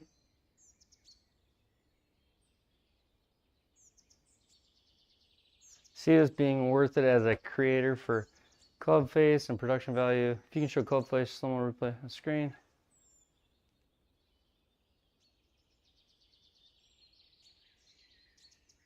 Yeah, I mean, you could adjust the greens, yeah, but every single, this is the Sim Golf Tour, so this is actually a tournament round. I've played my worst tournament rounds of the entire last year and a half using this Garmin, by far. And we shut the projector off last night. I don't think that's it. It's just the fact that it's like absolutely no reading. It's just not reading at all, you know. But the problem is, Steven, like, yeah, there's club face and there's slow-mo replay, but you can't get it off of this little screen. Like, as a creator, I can't get that onto anything to show it to anybody unless I hover a camera over it. It has no output for it. So the HDMI out doesn't do anything. It's packed full of features that are kind of halfway baked, I feel like. All right, 19, here we go.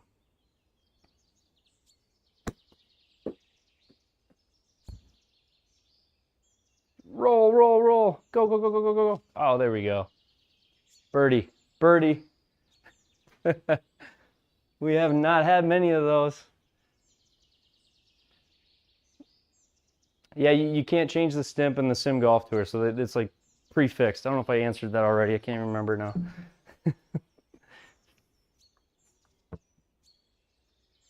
We made a birdie. Gosh, so easy.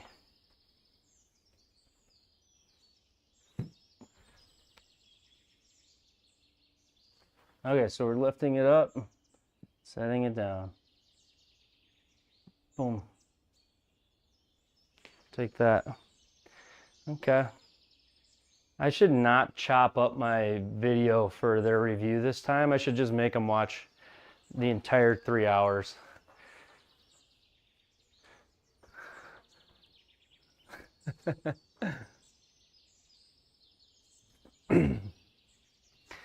All right, angry swing. Here we go.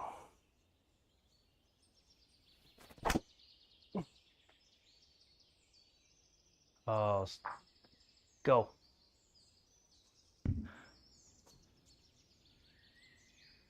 Stay in the fairway. There we go.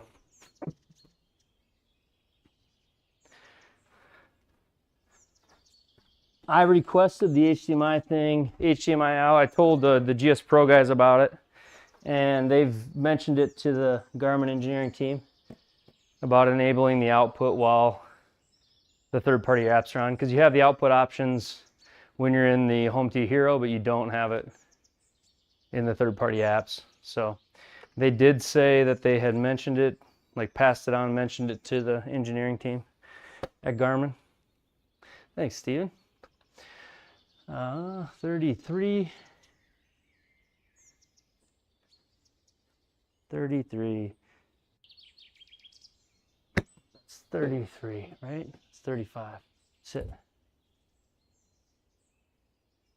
Carried 33.9. Okay. Just a little much.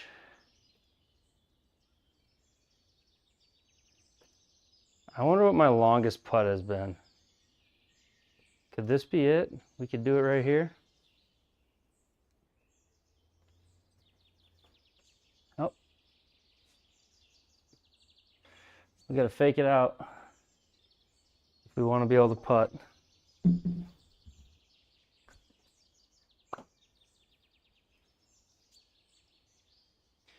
Downhill 5 inches. I feel like this probably breaks more than I'm giving it credit for. I don't know. All right, 16 feet. Here we go.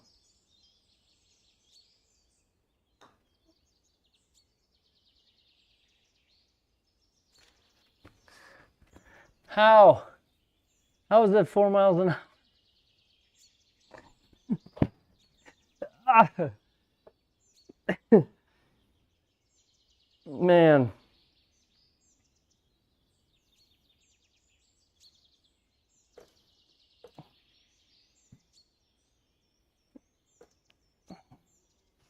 I don't know. 6 feet. I don't know how to hit it any softer. Hey.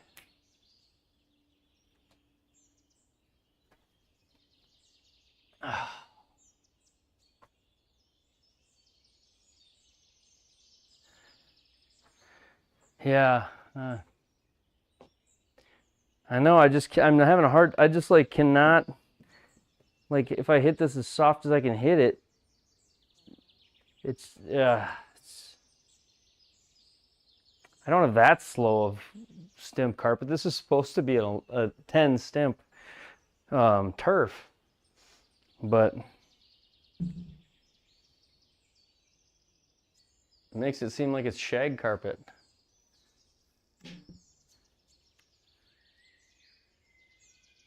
I cannot hit it soft enough. There's just like no chance.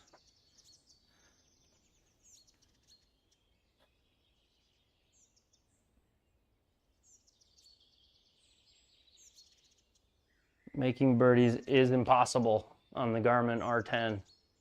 They didn't tell me that in the advertisement. Okay. 152.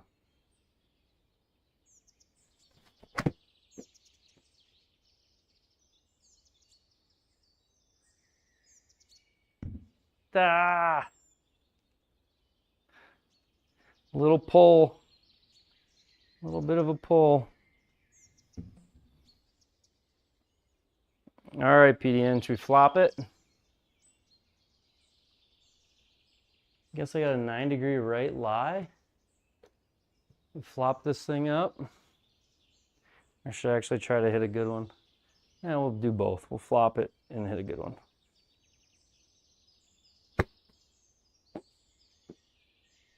Oh, too much.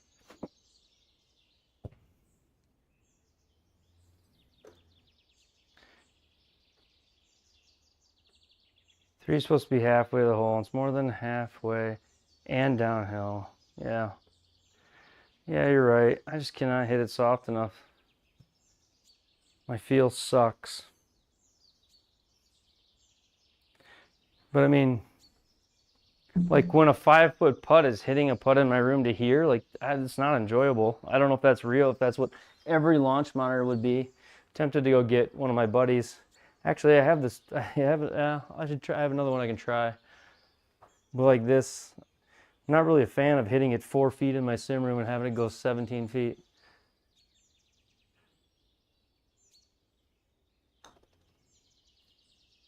Like I play outdoors. There's nowhere in God's green earth that goes that far. It's just ridiculous. You actually can see me play Home Tee Hero in the video I put out today.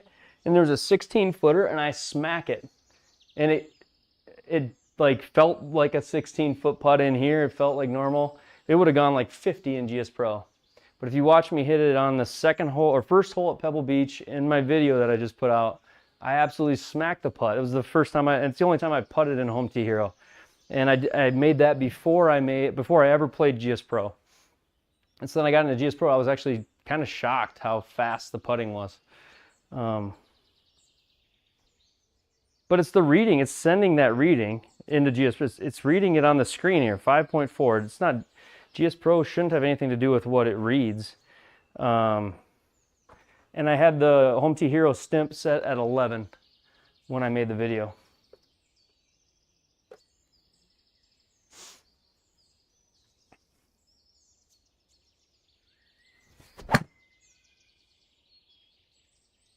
And that's probably lucky that didn't read. I was trying to hit like a bunt 3-wood and I chunked it. Didn't read. Get one back from the unit.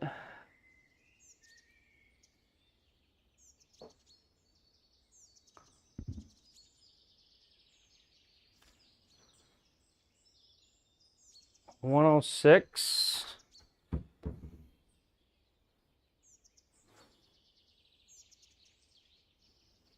All right, 106.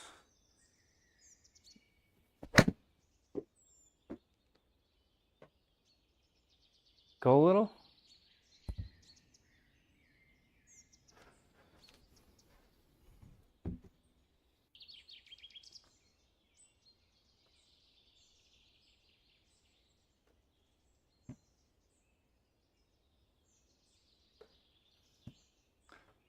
I think that's about right. Uphill 11, so 30 feet, 40 feet, go to there.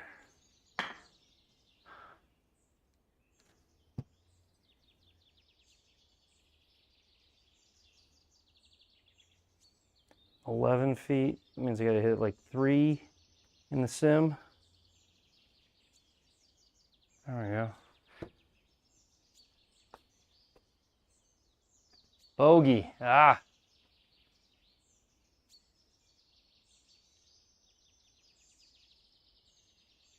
It could be. I got an idea for Garmin. Somebody over there plug this unit into GSPro and test it. God.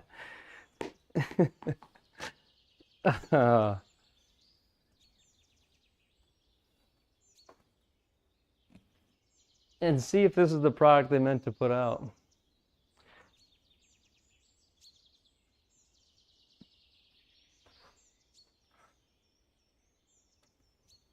Does it read? Anybody taking bets whether it reads?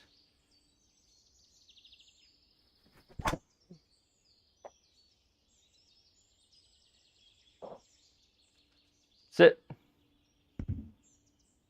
Catch it in the rough. PDN says, yeah, he's got the algorithm figured out. And I believe you do. I think you do.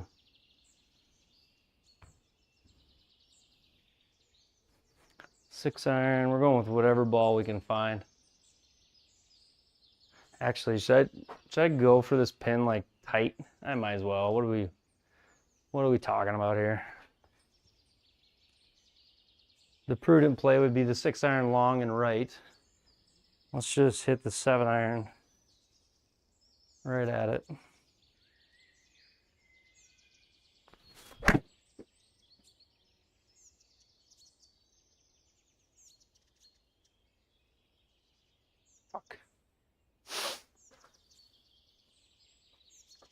Okay, one more try at that. That was a practice swing.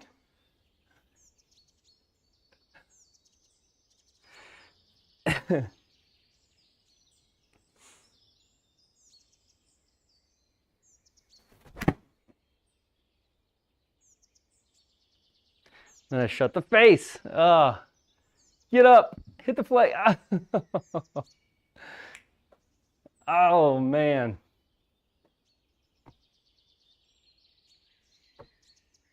Now we tried.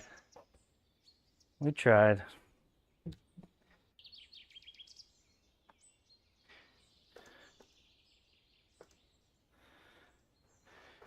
We tried. All right, let's see here. 10 yards. One time. Come on.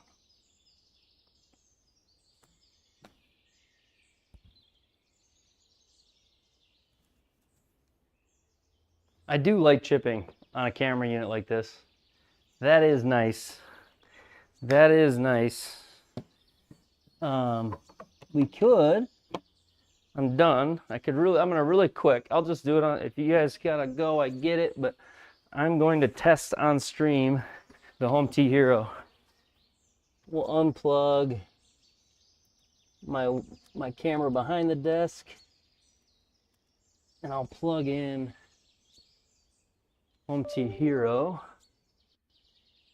Let's see if we can get that to pull up.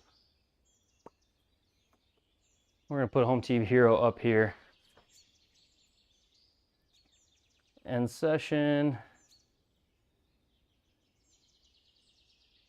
So you can't putt in practice mode. This kind of sucks that you can only putt by playing a course in Home T Hero.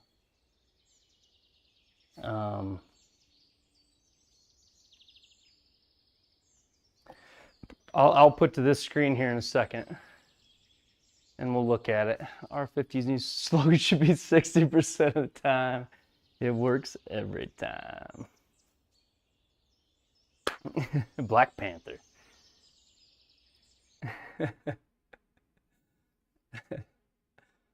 Black Panther. 60% of the time, it works every time.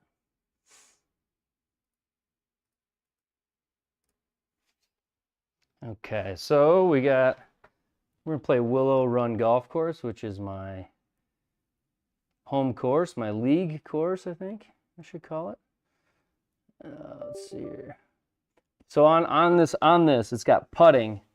Turn it on. So I've got it turned on. Gimme distance 6 feet is what it says. I'm gonna go down to see if okay, I'm gonna put no gimmies. Gimme distance off. Green speed can go up to 12 or down to 6. I'm gonna go to 11. So I've got green speed 11, no gimmies, playing at 80-degree temperatures with no wind, ball and club tracking data, and in-game sounds. Start playing. So now I can configure the output screen to get it up here for y'all. Let's see here.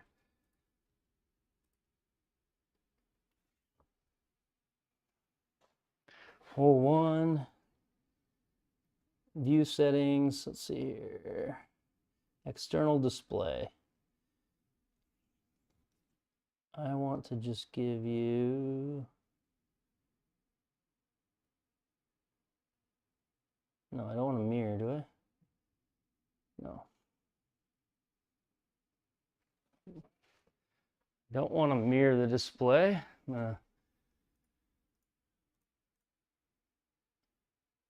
All right, I think I got it. So, Home T Hero moving into the stream. Is it there? You see it?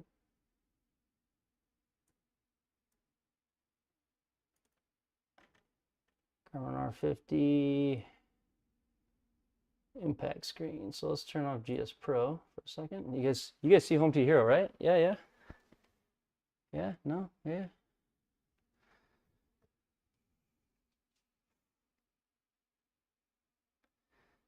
I think you do. Turn that stuff off. Turn the player data off. That doesn't do any good.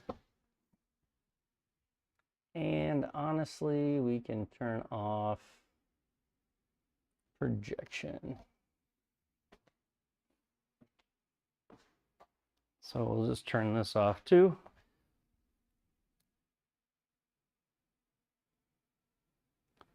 All right, no more floor projection. Okay, so, and then I need to get that where I can see it. Let's exit out of here. You guys can see it, but I can't see it. So I wish that, so I can use the HDMI out right now for y'all to see Home T Hero, but I can't do that otherwise.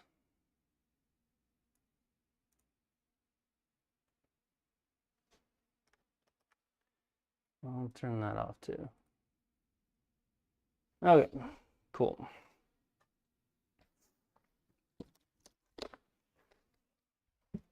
So this is my home course.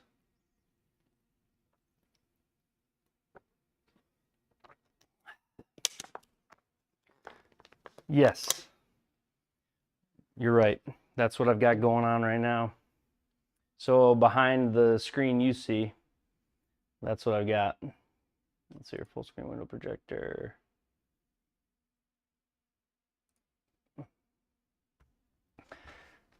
If I turn,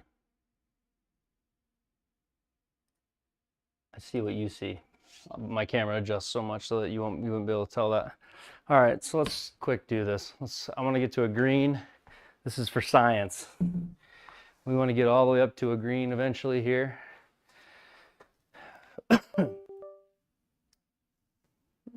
What's that? I just heard. What's she talking about, Willis? Hello? Okay. Every time I push that, it wants to do something different here. R50 display view settings. Go here.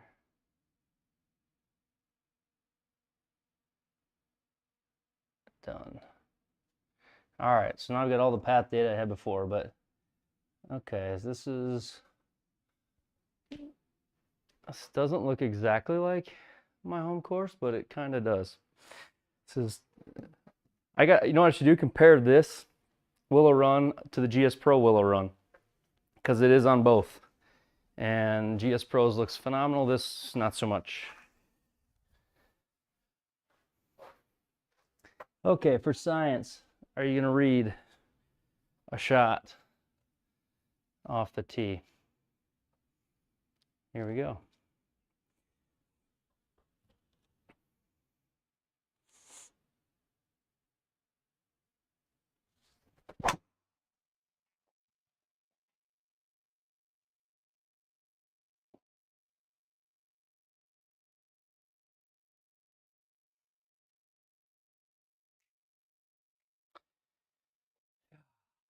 No. And in fact, the entire like front of the unit shut down. I don't even have red.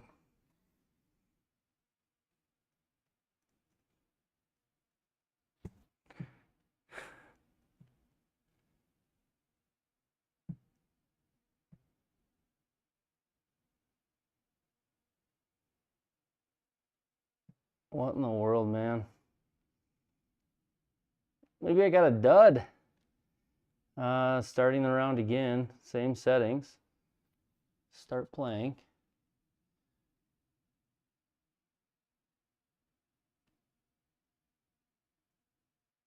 I have no lights on the front of the unit. So like the cameras that read the ball, nothing's on.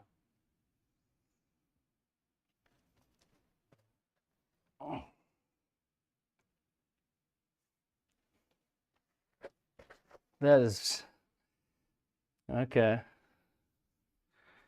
It was red and it was green before I hit my shot. So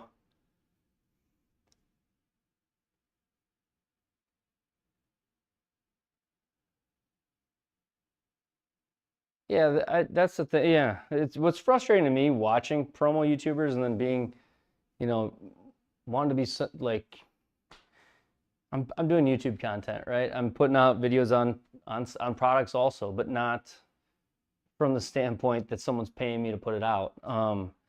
But I think what's frustrating for me the most part is like, there's not one word out there that's like even slightly critical. At least I'm not seeing it. And how am I the first to come across this? But I don't think I can be the first, but maybe they just don't have units. I don't know. Frustrating.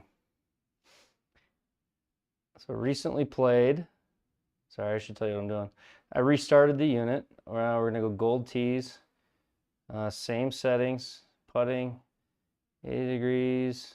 Home to Heroes starting up.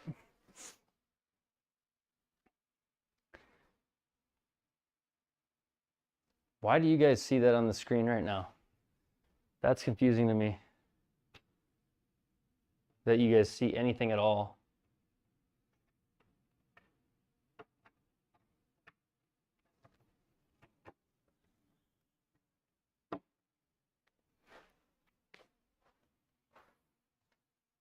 So what you see is just frozen.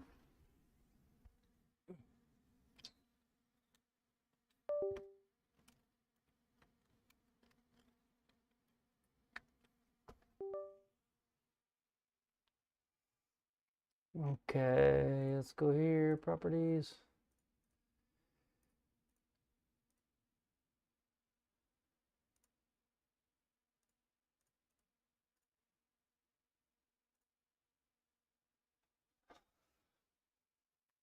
Okay, well, we'll see if it moves. That's what you should see now, but you shouldn't have seen it earlier. Yeah, okay, so it is, it's working. All right, we got a red light for science. Can't believe you guys are still hanging around for this.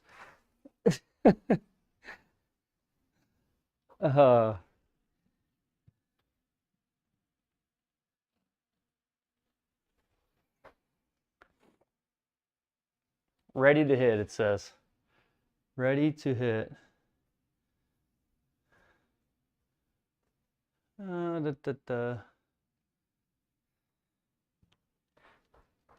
It's the Garmin.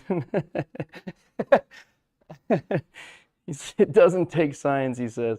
It's the Garmin.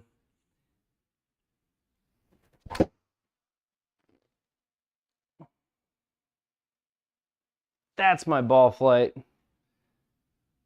It's definitely GSPro's problem. It's the best drive I've hit all day. Okay, this does look like my home course. A little bit.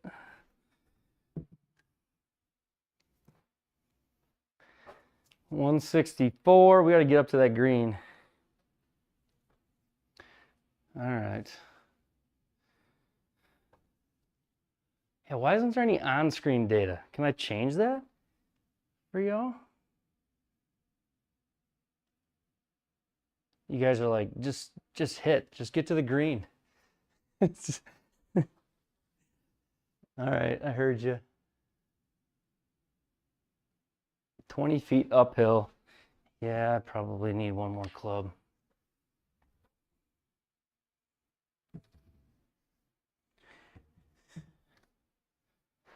All right. 164. Get the ball in the little thing. There we go. It's ready. Chunky. No. That's pretty realistic. You can't hit that tree. That tree is not 90% air, Sean. Okay.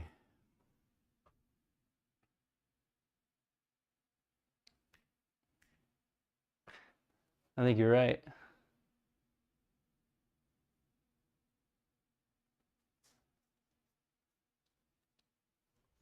All right, let's see here. 39 yards. 5 feet. So I want to hit this not the 39 yards. I want to hit this somewhere else. We want to putt a little bit, don't we? Okay, so let's putt. Let's go over to this corner of the green, way over there. Wow, whenever I touch the display, like the external cuts out. Okay, 46 yards. That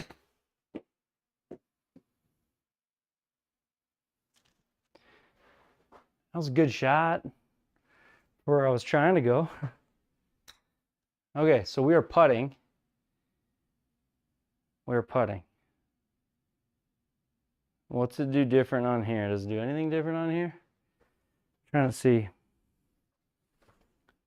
Doesn't like show me anything different than it would on the third party, really. As far as the view goes. Let's see. Now what's interesting is putt it. It just counted that as a putt. I just moved it with my foot. It just counted that as a putt. It went 0 feet. It's the Garmin. Let's try that again. Oh, just putted again.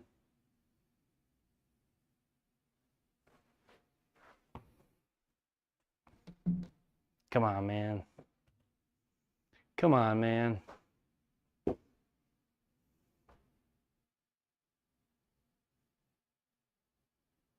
Gosh. All right, so now let's just test out some speed.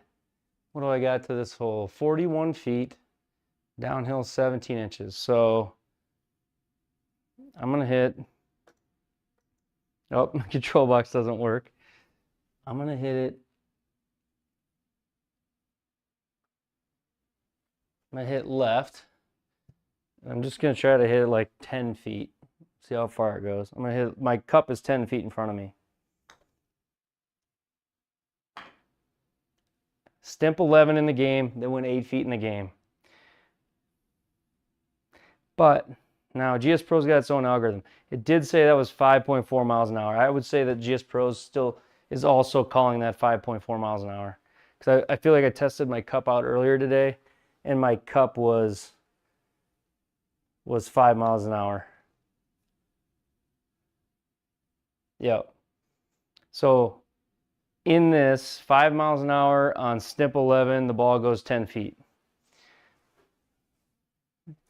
But on GSPro, somebody knows. GSPro 5 miles an hour, Stimp 11, the ball goes like 15, doesn't it? It goes further, I think.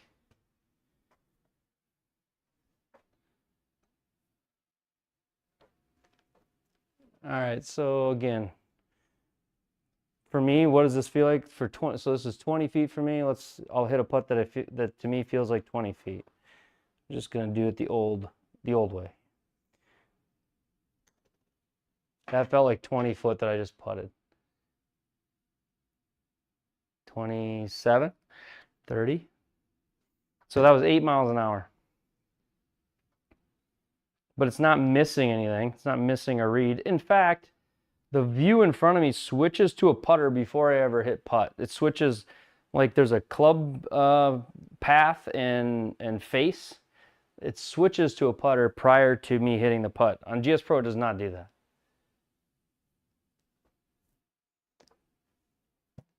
All right, 7.5 feet. Oh, it just putted for me again. It gave me a 55-degree launch angle just because I moved the ball.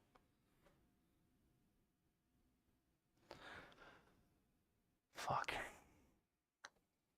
And that's 7.5 feet, and I didn't even get it. In GSPro, that would have gone 20 feet.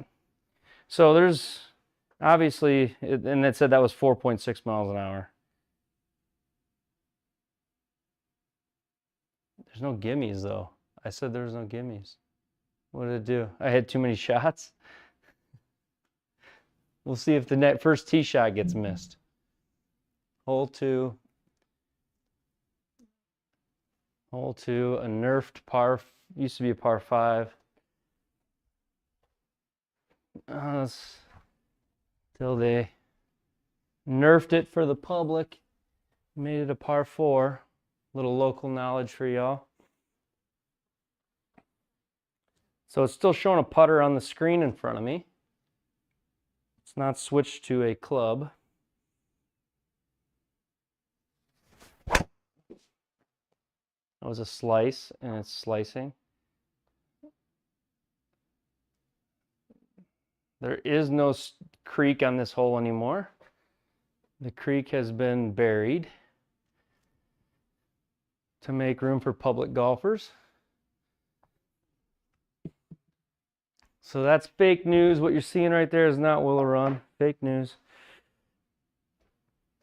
Let's get up to the green here.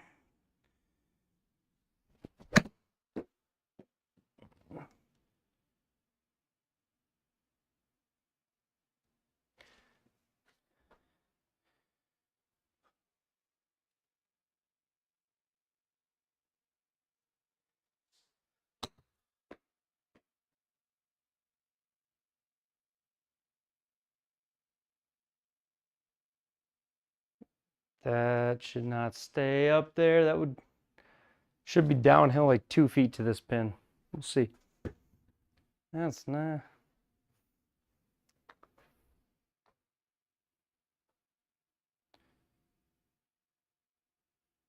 Let's just move the ball a little bit.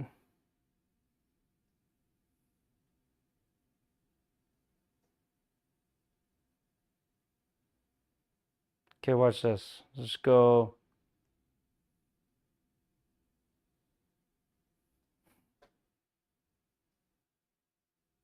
Trying to get it to misread. Okay. Every time you touch the display, like the output flickers. Now it froze.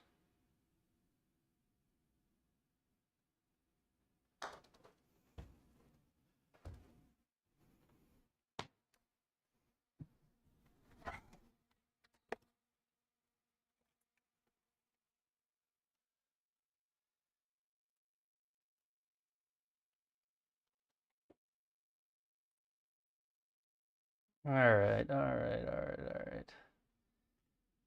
Let's see here.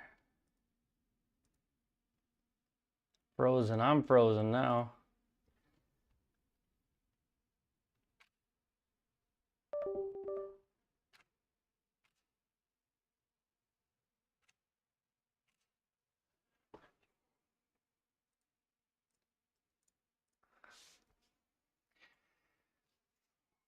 Well, hopefully y'all got something out of that tonight. I wish I could say it was smoother sailing. I am working with Garmin and GSPro. I'm trying to fix it. So I'm not trying to rag on it or be negative at all. But it is frustrating when you're trying to play competitive golf, trying to stream using a new product. It's not working like it is. But one of the reasons I'm doing the lives is because all you see is like, this is the greatest thing ever. This is the greatest thing ever. And to be fair, I filmed the video that I put out prior to getting into this part of it. So the next video I've got to put out is going to be talking about this, which kind of stinks. But I want people to know it. And in the meantime, it takes a while to put a video together. I thought I might as well just go live with it a couple nights and just see how that goes. But I mean, y'all can look here. You can see that. I probably can't read it. 100. If you look at the top, 113 messages. 113 messages back and forth with the support and the engineering teams trying to get it fixed. So we'll see what we can do. Back, loosen the back. Vibrate the displays. Flickers. That could be the case, Durango. It could be. Turned it off. What'd you say, PDN? It doesn't work with a Garmin. I don't know if there's not, I mean, so if you're playing third-party apps, the controller works with the third-party apps when you're using the Garmin. So it works for GSPro when I'm using the Garmin. But when you're playing the Garmin software, you got to use the touchscreen on the device in front of you. I don't know if they'll come out with a controller for it. The reason, yeah, no other YouTubers are using the third-party apps is because a lot of them, I think, got the device pre-release, filmed all of their stuff, sent the unit back to the company, and they've been waiting to get. I don't think Garmin's been allowing them to get one back because they're sold out. So they've been selling them all. But anyway, well, hey, thank you everybody for sticking around tonight, liking the stream, commenting in the chat. I really appreciate it. Don't know if I'll be on tomorrow night or not, but I will be again this week, probably at least Thursday or Friday night. We'll figure some. Well, Wednesday, Thursday, or Friday. I don't really know which one. I'll put a scheduled live prior to the next one. If I get a bunch of progress on the Garmin by tomorrow, I'm gonna be tempted to go live with new updates. We did update it tonight, and so I was tempted to hopefully have it just working like clockwork tonight, and it didn't. But appreciate everybody. Don't know how accurate it really is. We'll be doing some testing.